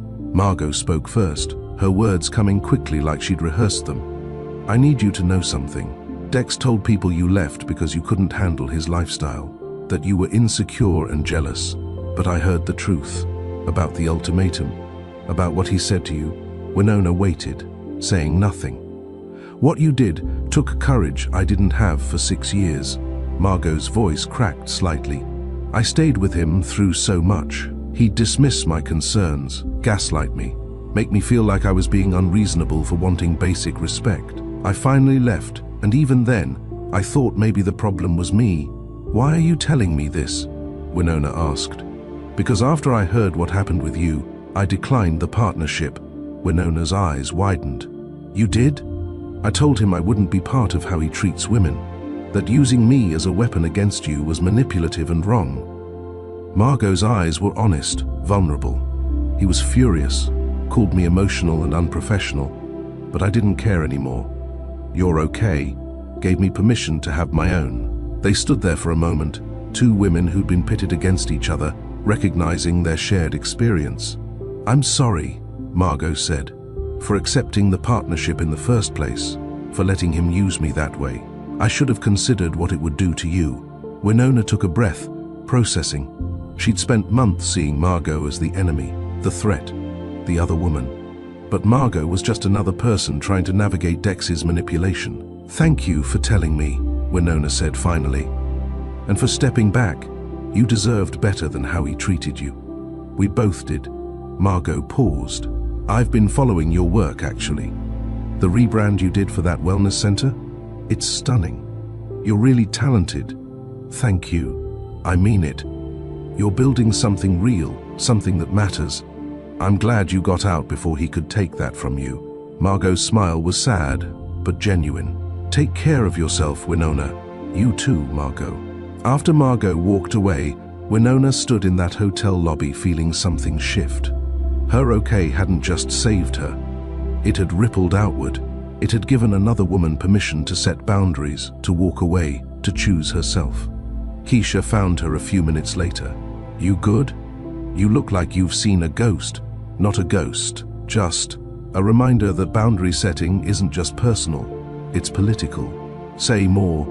"When we refuse to accept less than we deserve, we're not just saving ourselves, we're showing other women what's possible.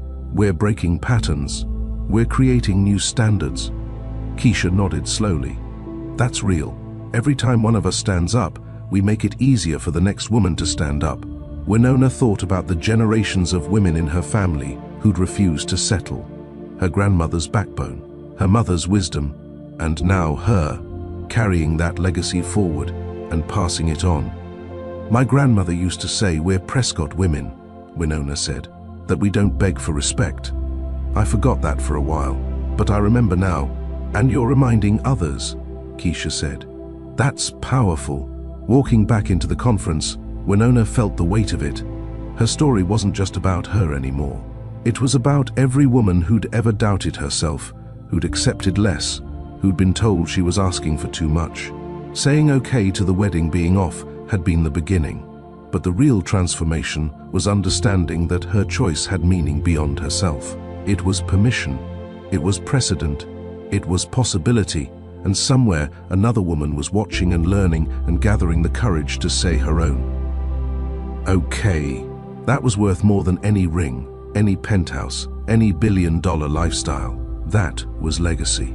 6 months after walking out of Dex's penthouse, Winona stepped off a plane at Portland International Airport and felt something in her chest expand.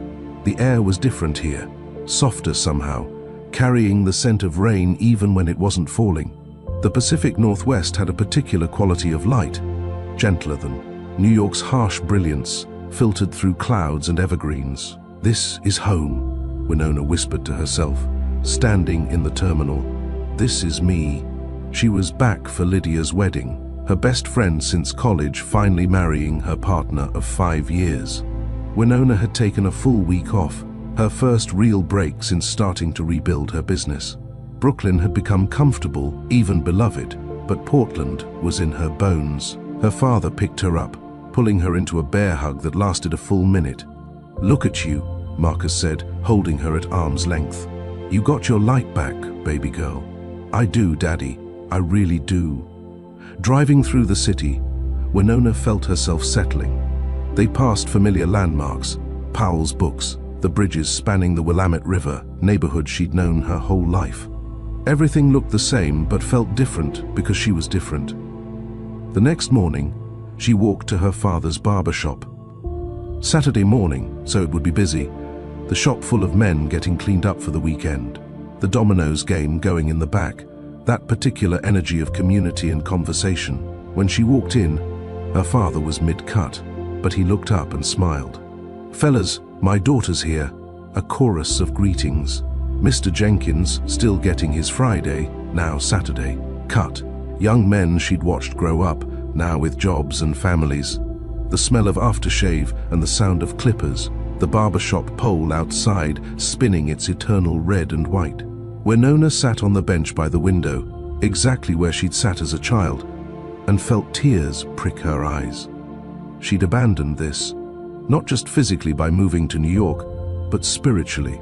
She'd let Dex's world convince her that this, her community, her roots, her people, wasn't sophisticated enough, wasn't important enough.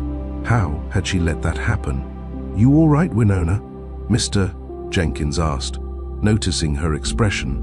"I am," she said, just realizing how much I miss this place. "It missed you too," her father said quietly. That afternoon, she drove through northeast Portland, past her elementary school and the park where she'd learned to ride a bike. She stopped at the community center she'd designed the logo for years ago. It was still there on the sign, her work marking this place. She had coffee with her mother at their favorite cafe, the one that had been there for 20 years, where the owner knew their orders by heart. "You thinking about moving back?" Diane asked, reading her daughter's face. "I don't know," Winona admitted. "My business is doing well in New York. I've built community there, but being here, I remember who I am here."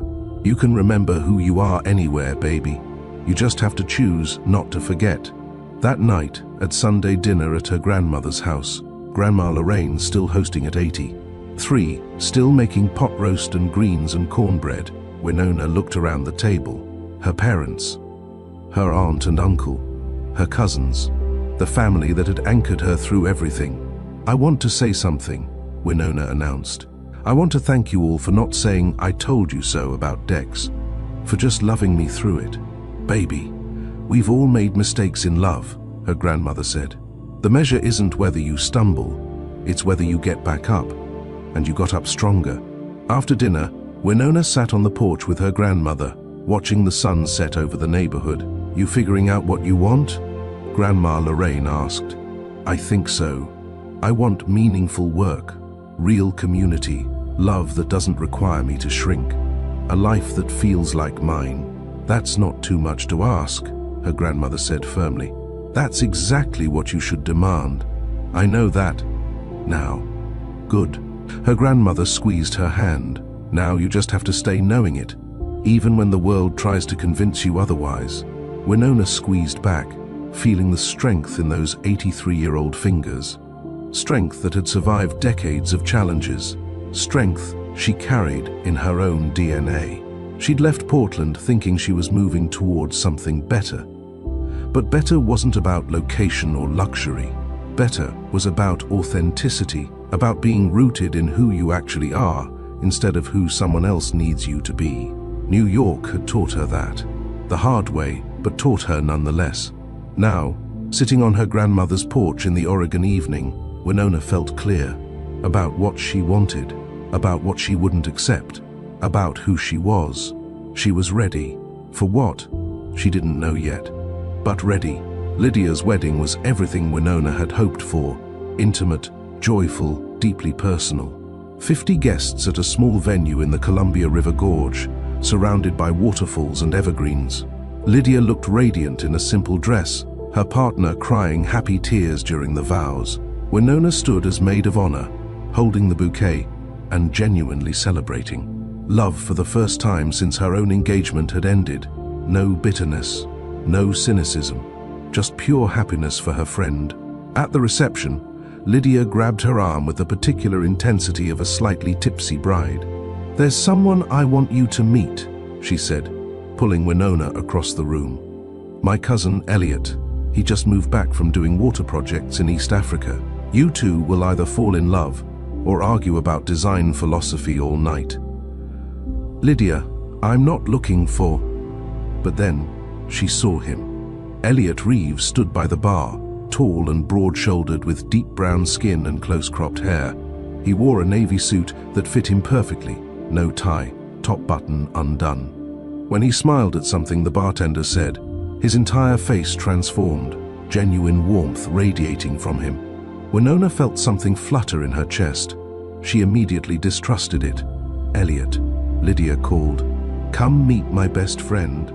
He turned, and when his eyes met Winona's, she felt the impact of his attention.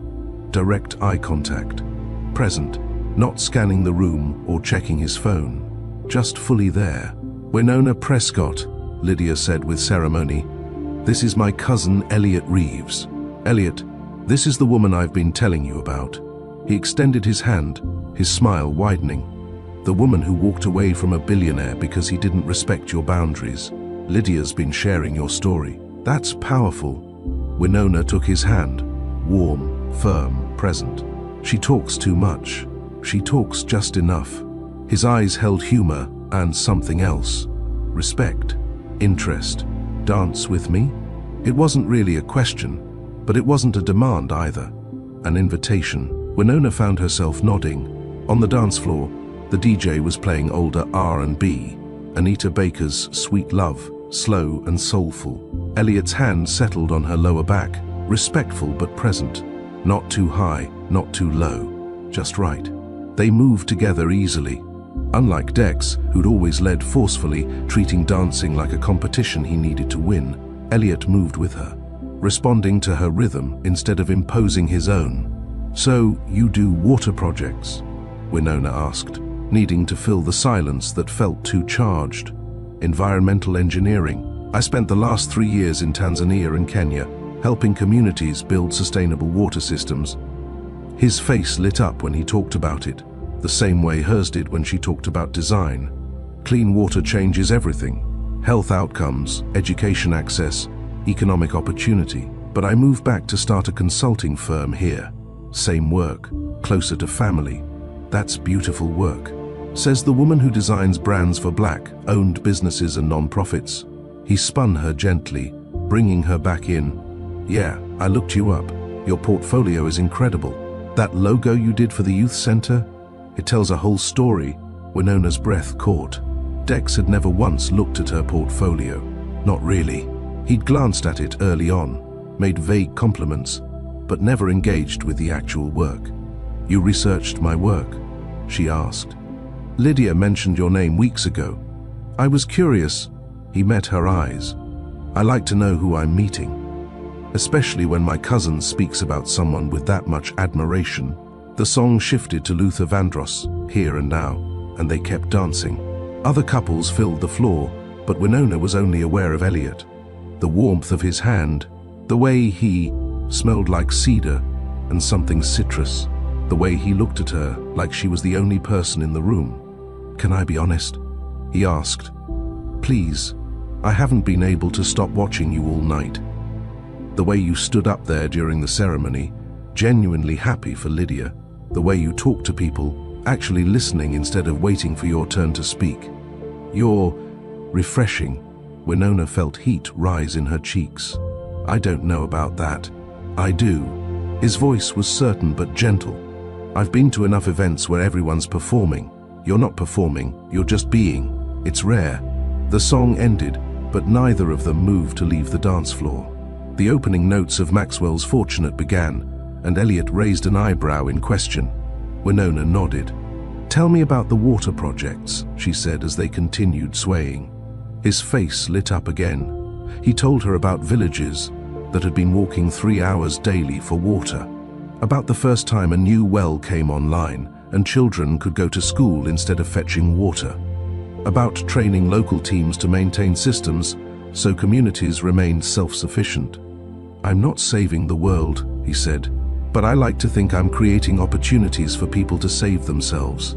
Winona understood that philosophy. It was how she approached her design work, not doing for communities, but with them. When the song ended, they finally left the dance floor. But instead of parting ways, Elliot asked, "Want to get some air?" Outside, the Oregon night was cool and clear. Stars scattered across the sky in a way they never did in New York. They found a bench overlooking the gorge, the sound of waterfalls distant but present. "So," Elliot said, "Lydia mentioned you live in New York now." "Brooklyn. I moved there after the relationship ended." "But you're from Portland?" "Born and raised. Northeast Portland. You, military family." "We moved every 2 to 3 years. Germany, North Carolina, Texas, California. Never really felt settled anywhere until college. Went to Howard, studied engineering, found my passion for water systems there." They talked easily, the conversation flowing without effort. He asked questions that showed he was listening, following up on things she'd said earlier, making connections, genuinely curious. When Winona mentioned missing Portland, Elliot said, "You thinking about moving back?" "Maybe. My business is remote. I can work from anywhere, but I've built community in Brooklyn too. It's complicated. The best decisions usually are." He looked at her thoughtfully. "But if you could choose based purely on where you feel most yourself, where would that be?" "Here," she answered immediately, then paused. That was fast. That was honest. He smiled. "That's different." The reception continued inside, laughter and music drifting through open doors. But out here, under Oregon stars, Winona felt something shifting. This man, this moment, this ease of connection. It scared her. It also felt right. After an hour outside, they returned to the reception. But instead of mingling, they found an empty table in the corner and kept talking. The table still had centerpieces, wildflowers in mason jars, very Lydia, and half-finished glasses of wine from earlier guests. The DJ played a mix of old school and contemporary hits. People laughed and danced and celebrated. But in their corner, Winona and Elliot created their own world. "Tell me about Tanzania," Winona said, genuinely wanting to know. Elliot's eyes brightened. He told her about living in a village outside Mwanza, learning Swahili, being adopted by a local family who fed him ugali and taught him their customs, about the challenges of implementing Western engineering solutions in communities with different needs and resources. "I had to unlearn everything I thought I knew," he admitted. "Stop being the American coming to fix things and start being a partner listening to what people actually needed. Hardest and best education of my life." "That's humility," Winona observed. "Most people can't do that. I had good teachers, and I got my ego checked regularly." He laughed. "Nothing humbles you faster than village elders gently explaining why your brilliant plan won't work." They talked about work, about purpose, about the satisfaction of doing something that mattered. Elliot understood what drove Winona, the need to use her skills in service of community, not just profit. "Why'd you come back?" she asked. If the work was so meaningful there, his expression shifted, something heavier settling over his features. "My dad passed away last year, cancer. I was in Kenya when it happened. Made it back in time to say goodbye, but barely. It made me realize I can do this work from anywhere, but I only have one family. I'm sorry about your father." "Thank you." He took a breath. He was Air Force, career military. Taught me discipline, service, integrity. When I told him I wanted to do international development work, he got it immediately. Said, "Son, find work that matters and do it with honor." Best advice he ever gave me. Winona felt the weight of that loss, the way it had reshaped Elliot's priorities. She understood that kind of reckoning, when life forces you to clarify what actually matters. "Can I ask you something personal?" Elliot said. "Sure. Lydia mentioned you were engaged, that the relationship ended because he gave you an ultimatum about boundaries, but she didn't share details. You don't have to tell me, but I'm curious what kind of man lets someone like you walk away. Winona considered how much to share, but something about Elliot's directness, his genuine interest, made her want to be honest. She told him the story, not all of it, but the essentials, the compromises, Margot, the ultimatum, her okay. Elliot listened without interrupting, his full attention on her. When she finished, he was quiet for a moment. That took tremendous courage, he said finally. Most people stay in situations that diminish them because leaving feels impossible. You chose yourself. It didn't feel courageous at the time. It felt terrifying. Courage usually does. He leaned forward slightly. Can I share something? I was engaged too. 3 years ago, before I went to East Africa, what happened? She gave me an ultimatum, her or my obsession with saving the world. She said I had to choose a normal life with her in the States or chasing water projects on another continent. She wouldn't wait. What did you do? I chose the work. Pain flickered across his face, and I felt guilty about it for 2 years. Thought maybe I was selfish, that maybe she was right. I was choosing strangers over someone who loved me. Winona shook her head firmly. You weren't selfish. You were choosing your purpose. The right person wouldn't make you pick. Exactly. His eyes held hers. The right person celebrates your purpose and wants to build alongside you, not compete with it. Took me a long time to understand that. Me too, Winona admitted. I kept thinking I should be grateful Dex wanted me, that I was asking too much by wanting partnership instead of permission. You weren't asking too much. You were asking for the bare minimum. He said it with such certainty that Winona felt something loosen in her chest. They sat with that for a moment. Two people who'd walked away from relationships that looked good on paper, but were slowly destroying them from the inside. The reception was winding down. Lydia and her partner were saying goodbyes to early departures. The DJ had shifted to slower songs. The energy was mellowing. Walk with me? Elliot asked. They left the venue and walked a short trail that led to a viewpoint overlooking the Columbia River Gorge. The moon hung low and full, reflecting off the water. Oregon spread out before them in shades of silver and shadow. I know you just got out of something heavy, Elliot said, standing beside her at the railing. I'm not trying to rush anything or make you uncomfortable, but I'd really like to get to know you, Winona, at whatever pace feels right for you. She appreciated that more than he knew. No pressure, no expectations, just honest interest and respect for her timeline. I'd like that too, she said. Can I have your number? She recited it, watching him type it into his phone. He called it immediately so she'd have his. I'm in Portland for another week, he said. Would you want to have coffee before you go back to New York? Just talking. Getting to know each other. I'd like that, Winona repeated. He smiled, that transformative smile that lit up his whole face. Good, because I have a feeling you're someone worth knowing.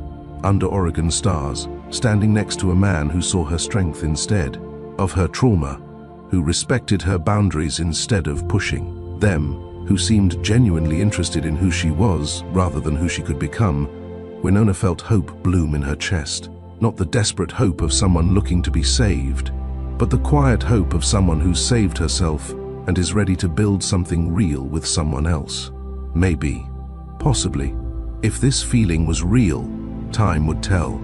But for now, standing there with Elliot in the place she'd always called home, Winona was open to the possibility, and that was enough. Coffee turned into dinner. Dinner turned into a hike in Forest Park. A hike turned into exploring Powell's books for 3 hours, both of them leaving with bags full of novels and poetry. By the time Winona flew back to New York, she and Elliot had spent nearly every day of her remaining week together, but they'd taken it slow. No physical intimacy beyond a hug goodbye at the airport, just conversation and connection. I don't want to rush this, Elliot had said on their last night in Portland. I like you, Winona, a lot, but I want to do this right. Back in Brooklyn, Winona found herself smiling at random moments, thinking about something Elliot had said. replaying conversations, feeling giddy in a way she hadn't since she was a teenager. But this felt different from her early days with Dex. That had been intoxicating but destabilizing. This felt grounding, like something being built on solid foundation instead of shifting sand. They started video calling every night, not because they'd made a rule about it, but because they both wanted to. Sometimes for an hour, sometimes for 3, talking about their days, their work, their dreams. Elliot would show her his designs for water filtration systems, explaining the engineering with the same passion she brought to color theory. She'd show him logo concepts in progress, and he'd ask thoughtful questions about her choices. Why that particular shade of blue? He asked one night. Because the non-profit serves coastal communities. I wanted to evoke ocean without being literal about it. That's brilliant. The way you think about symbolism and emotion in design, it's like poetry. Winona felt seen in a way that went beyond attraction. Elliot was interested in her mind, her process, her purpose. They talked about everything. His experience growing up in a military family, never staying anywhere long enough to feel rooted. Her experience being deeply rooted, but sometimes feeling trapped by expectations. His relationship with his mother after losing his father. Her relationship with her grandmother, and the wisdom passed down through generations.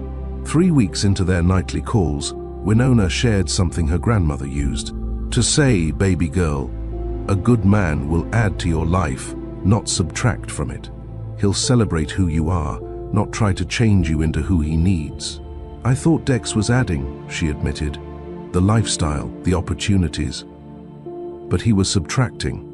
My confidence, my identity, my peace. Elliot was quiet for a moment, then said, "You're getting all of that back. I can see it. Every time we talk, you seem more yourself, more comfortable in your own skin. I feel it." She paused. "You make me feel safe to be myself." Good. Because yourself is exactly who I'm interested in. The difference between Elliot and Dex became clearer every day. Dex had wanted to mold her into the perfect billionaire's wife. Elliot wanted to know the real Winona, the messy parts, the uncertain parts, the parts still healing. When she told him about therapy with Dr. Okonkwo, he didn't dismiss it or make her feel weak. He celebrated it. "That's brave work," he said. "Facing your patterns, understanding your trauma. Most people avoid that their whole lives." When she shared that she was considering moving back to Portland, he didn't pressure her one way or another. "Where do you feel most yourself?" he asked. That's what Dr. Okonkwo asked. Smart woman. What was your answer? Portland. But I've built community in Brooklyn too. I don't want to abandon what I've created there. So don't abandon it. Take it with you if you move, or split time, or stay in New York. Whatever feels right for you, I support it. That was the difference. Dex had expected her to rearrange her life around his needs. Elliot supported her in figuring out what she needed. "Can I be honest about something?" Winona asked one night, 3 months into their long-distance connection. "Always. This scares me. How easy this feels. How right." After Dex, I'm waiting for the other shoe to drop. For you to show me who you really are, and it's someone different from who you're presenting. Elliot's expression was serious. That fear makes sense given what you've been through. All I can tell you is, this is who I am. What you see is what you get. I'm not performing or trying to win you. I'm just being myself and hoping that's enough. It's more than enough, Winona whispered. That's what scares me. Want to know what scares me? What? That I'm falling for you through a screen. That I want to be in the same city as you, see you in person, build a real life together. But I don't want to rush you or pressure you, or make you feel like you have to choose between your healing and a relationship. Winona felt her heart expand. You're falling for me? Completely. Is that okay to say? It's more than okay. They sat with that admission for a moment, both smiling at their screens like teenagers. So what do we do? Winona asked. How do we make this work? We keep doing what we're doing, building slowly, being intentional. And when you're ready, whether that's in 3 months or a year, we figure out how to be in the same place. What if I'm ready now? The words came out before Winona could stop them. What if I want to move back to Portland? Not for you, but for me, because that's where I feel most rooted. And you being there is a beautiful bonus? Elliot's smile was brighter than she'd ever seen it. Then I'd say, welcome home. That night, after they hung up, Winona sat in her Brooklyn apartment and made a decision. She was going home to Portland, to her family, her community, her roots, to the place where she'd always known who she was, even when she'd temporarily forgotten. And she was going to see where this thing with Elliot led, not because she needed him, but because she wanted him. Because he added to her life instead of subtracting from it. Because being with him felt like being more herself, not less. For the first time since walking away from Dex, Winona was building towards something instead of away from something. And it felt exactly right. 2 weeks after deciding to move back to Portland, Winona received a text from Elliot. Can I fly out this weekend? I want to see you, in person. Her stomach flipped. 3 months of video calls, late night conversations, building something real through screens. But this would be different. This would be physical presence, actual proximity, the test of whether what they'd built digitally translated to reality. Yes, she texted back. Please. Friday evening, Winona cleaned her apartment 3 times, changed her outfit 4 times, and paced her small living room like a caged animal. She'd faced down a billionaire, rebuilt her business, started therapy, moved across the country, but the thought of opening her door to Elliot made her hands shake. When the knock finally came, she took a deep breath and opened it. Elliot stood in her doorway, duffel bag slung over one shoulder, wearing jeans and a simple Henley shirt that emphasized his broad shoulders. When he saw her, his face broke into that transformative smile. Even more beautiful in person, he said softly. Winona felt heat rise in her cheeks. You're pretty easy on the eyes yourself. He stepped inside, setting down his bag, and they stood there for a moment, just looking at each other. All those hours of talking, and suddenly neither knew what to say. Then Elliot opened his arms. Can the first hug you? She stepped into his embrace, and it felt like coming home. He was solid and warm, his arms wrapping around her completely. She breathed in the scent of him, cedar and citrus, just like she remembered from the wedding, and felt her nervousness settle. Hi, he murmured against her hair. Hi. They pulled back just enough to see each other's faces, both grinning like fools. So, Winona said, welcome to Brooklyn. That weekend became one of those perfect bubbles of time that feels suspended from normal life. Winona showed Elliot her neighborhood, taking pride in the community she'd found. They had breakfast at Restoration Roasters, where the barista greeted her by name and gave Elliot an approving nod. They explored Brooklyn together, Elliot insisting on supporting Black-owned businesses everywhere they went. Lunch at a soul food restaurant in Crown Heights where the mac and cheese made him close his eyes in appreciation. Coffee at a cafe in Fort Greene, owned by a Haitian family. Browsing a record store in Bed-Stuy, where the owner played vintage Motown. This is what I love about what you've built here, Elliot said as they walked. You didn't just move to New York. You found your people, created community. That matters. Saturday afternoon, they wandered into a Black-owned bookstore in Clinton Hill. Floor-to-ceiling shelves packed with works by Black authors. A children's section bursting with books featuring brown faces. A reading nook where people sat absorbed in their choices. Winona was browsing the poetry section when Elliot appeared beside her with a book. Nikki Giovanni, he said, holding up a collection. You quoted her on our 5th phone call. We love because it's the only true adventure. I've been meaning to read more of her work. Winona stared at him. You remembered that? I pay attention, Win. Everything you say matters to me. He bought the poetry collection, along with 2 books on environmental justice and a novel Winona had mentioned wanting to read. At the register, the owner, an older Black woman with silver locks, smiled at them warmly. Y'all are sweet together, she said. Got that new love glow. Walking back to Winona's apartment as the sun set, Brooklyn coming alive with evening energy, Elliot reached for her hand.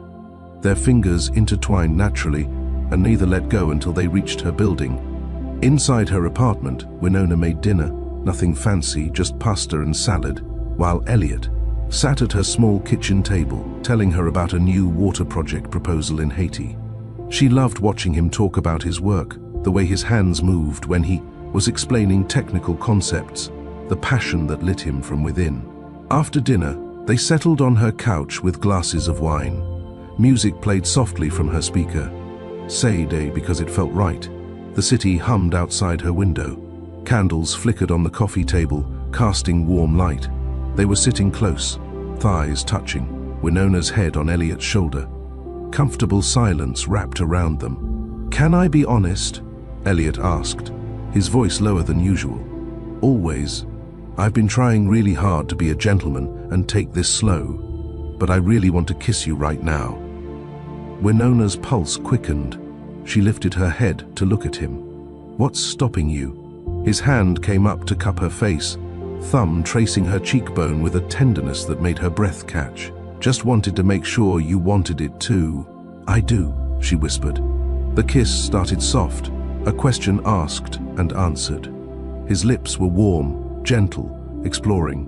Winona's hand came up to the back of his neck, fingers threading through his hair, and the kiss deepened. This was nothing like kissing Dex. That had been performative, aggressive, about conquest. This was conversation, give and take. Elliot kissed like he listened, with full attention, responding to her cues, making her feel cherished rather than claimed.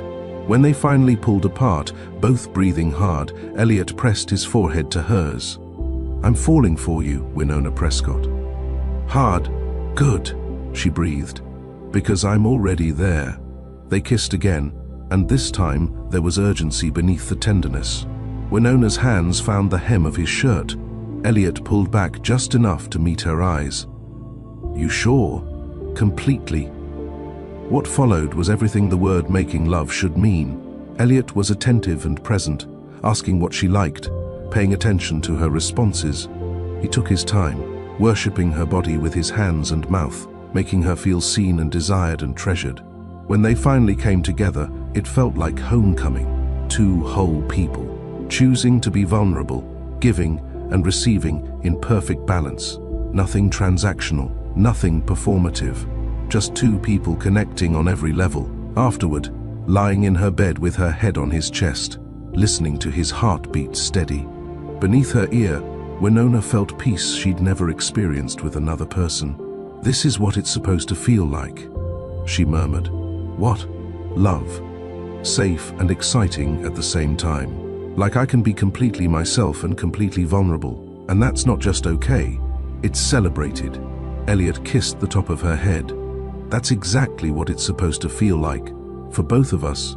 They stayed awake, talking until 3 in the morning, wrapped in each other, sharing stories and dreams and fears. When Winona finally fell asleep, it was with a smile on her face and certainty in her heart. This was different. This was real. This was right. 9 months after that first Brooklyn weekend, Winona and Elliot had fallen into a rhythm. They flew back and forth every other week, she to Portland, he to New York. Video calls every night without fail, supporting each other's work, celebrating victories, providing comfort during challenges. But the distance was getting harder. One evening in early spring, during their nightly call, Elliot's expression was serious. "I've been thinking," he said. "Dangerous," Winona teased, but her stomach tightened. "I'm serious, Win. This back and forth, I know we said we'd do it for a year and then reassess, but I don't want to wait. I want to be with you. Really be with you. Not just on weekends and video calls." Winona's heart raced. "What are you saying?" "I'm saying I'm willing to move to New York. My consulting firm is flexible. I can work from anywhere, and if you're not ready for me to move in with you, that's fine. I'll get my own place. But I want to be in the same city as you. I want to build a life with you." Tears pricked Winona's eyes. "You'd leave Portland? Your family, your home base, everything?" "Home is where you are," he said simply. "My family will still be a plane ride away. But you, I don't want you to be a plane ride away anymore. I want to wake up next to you, come home to you, build something real with you." This was the opposite of Dex. Dex had demanded she uproot her life without discussion, treating her needs as secondary.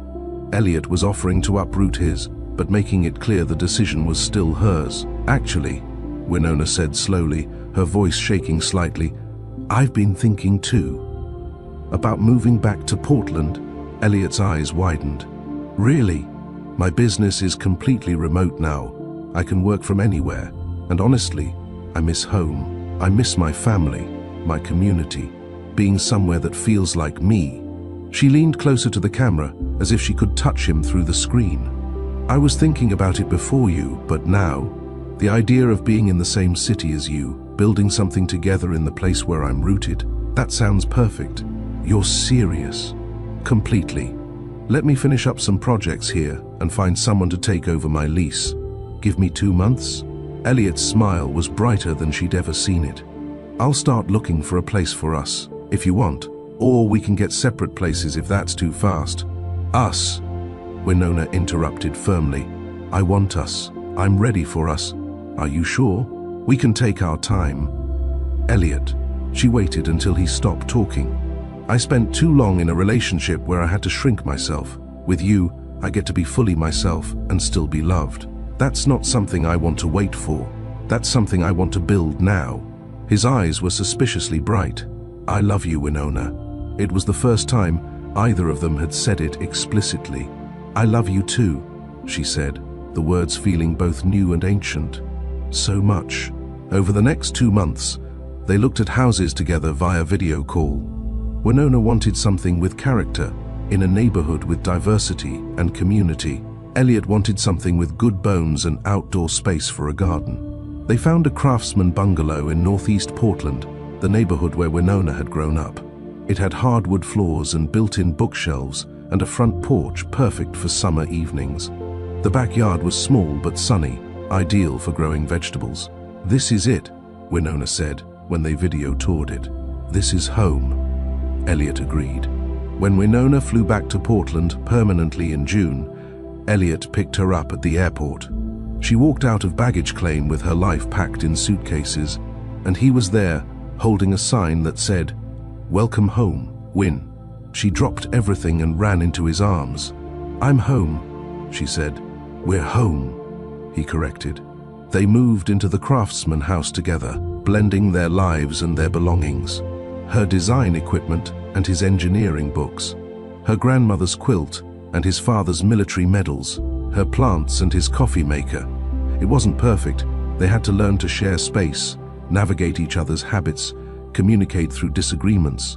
But it was equal, mutual, both of them building something together instead of one person fitting into the other's life. This was partnership, real partnership, and it was everything Winona had ever wanted.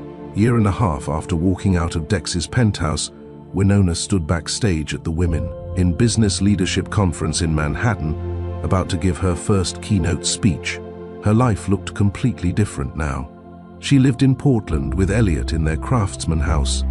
Her business was thriving. She'd recently hired 2 junior designers and was turning away more work than she could accept. She was happy, genuinely, deeply, fully happy. But first, she had a story to tell. The conference organizer gave her the signal. Winona walked onto the stage, the lights bright, hundreds of faces looking up at her expectantly. "A year and a half ago," she began, her voice steady and clear, "a billionaire told me to accept his ex-girlfriend's permanent presence in our relationship, or the wedding was off. I said, okay." She paused, letting that land. I said, "Okay, the wedding's off. And today, I want to talk about what happened next." For 20 minutes, Winona shared her story. The ultimatum, the compromises that had led to that moment, her choice, the rebuilding, the therapy, the healing. She talked about the specific challenges she'd faced as a Black woman, the microaggressions, the grateful narrative, the particular weight of navigating relationships while carrying generational trauma. "My grandmother used to say that Black women have been making miracles out of impossible situations for generations," Winona said, her voice thick with emotion. "And that's true. We have." But she also said, and this is the part that saved me, she said we don't have to keep doing the impossible. We're allowed to walk away from what diminishes us. We're allowed to demand what honors us. A woman in the third row was crying openly. Others nodded, recognition clear on their faces. I'm not going to stand here and tell you leaving was easy. It was terrifying. I had no plan, no safety net, no guarantee it would work out. But I had something more important. I had myself back. And that was worth more than any ring, any penthouse, any billion-dollar lifestyle. After the talk, women lined up to speak with her. They shared their own stories, relationships they'd left, boundaries they'd set, courage they were still gathering. Winona hugged them, encouraged them, reminded them of their worth. Near the end of the line stood someone unexpected. Dex. He looked different, humbler somehow, less polished, more human. When he reached her, his expression was genuine. That was powerful, and I'm glad I heard it. Winona waited, unsure what to say. I've been in therapy, he continued. Real therapy, not just going through the motions. Learning a lot about why I was the way I was with you, about control and ego, and how I treated relationships like business deals to win. That's good, Winona said carefully. I hope you find healing. I wanted to apologize. Really apologize, not the manipulation I tried after you left. I was wrong about all of it. The way I dismissed your feelings, the ultimatum, the sabotage afterward. You deserve so much better than how I treated you. That's my loss, and I own that. The apology landed differently than it would have a year ago. Then, it might have felt validating. Now, it felt like closure. I appreciate that, Winona said. Truly, and I hope you find someone who's right for you, someone you can be a real partner to. You look happy, Dex observed.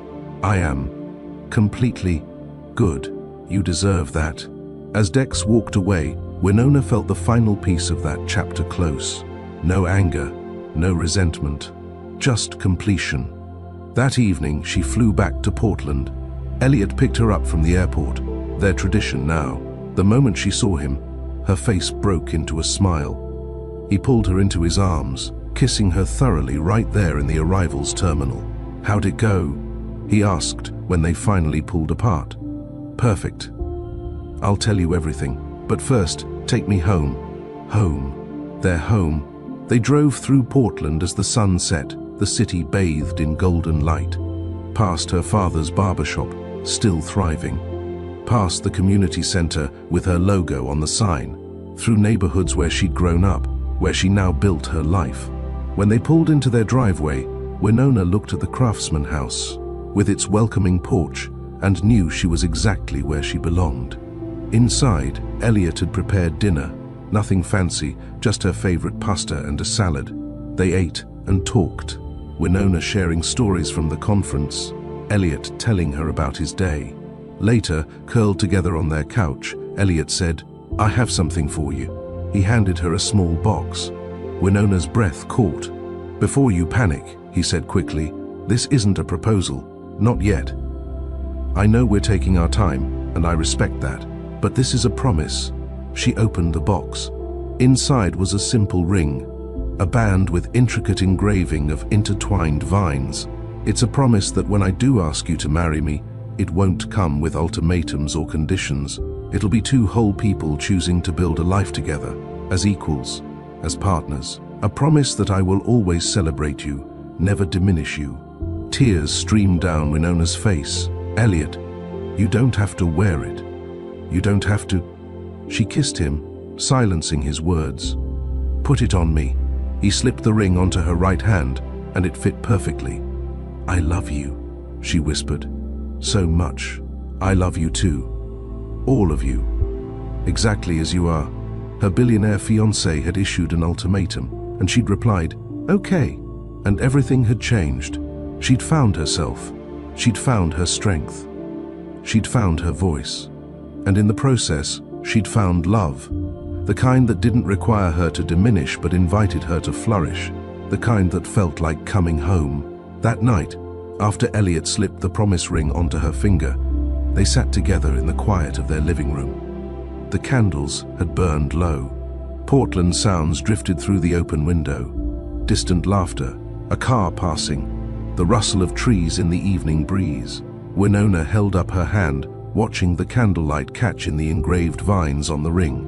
"Tell me about the design," she said. Elliot took her hand gently, tracing the pattern with his finger. "See how the vines intertwine, but each maintains its own path? That's us, growing together but never losing ourselves in the process, supporting each other but staying rooted in who we are individually. You designed this?" "I worked with a jeweler in Alberta Arts District. Took me 3 months to get it exactly right. I wanted something that represented real partnership, not possession, not merging into one person, but two whole people choosing each other every day."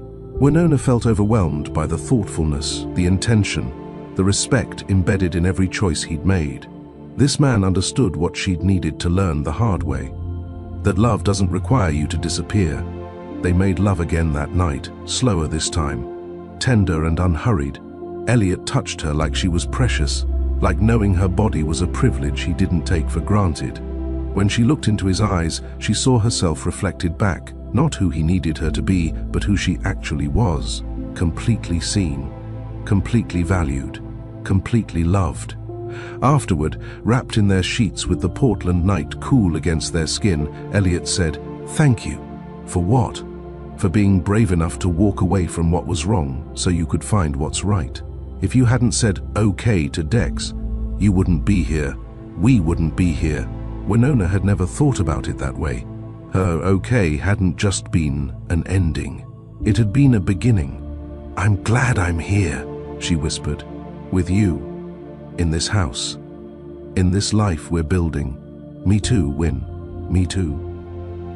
The next morning, Winona woke to sunlight streaming through their bedroom window and the smell of coffee brewing.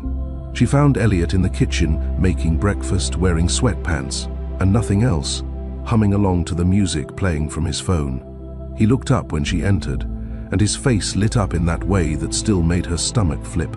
"Morning, beautiful." She walked into his arms and he held her close, swaying slightly to the music. This was her life now. This ordinary, extraordinary, perfect life. No penthouse views or designer clothes or charity galas. Just a craftsman house in northeast Portland. A man who loved her exactly as she was. Work that fulfilled her. Community that sustained her. Everything she'd actually needed, it turned out, had been waiting for her at home all along. She just had to become brave enough to claim it. "What are you thinking about?" Elliot asked, pulling back to see her face. "How far I've come. How different this feels from what I thought I wanted. Better or worse? So much better. Real instead of perfect. Mine instead of borrowed." He kissed her forehead. "I'm proud of you. The journey you've been on, the work you've done. You're incredible." Winona believed him. Not because she needed his validation, but because she'd finally learned to see her own worth. She'd done the hard work of reclaiming herself, and now she could receive love from a place of wholeness instead of emptiness. This was what it meant to be home.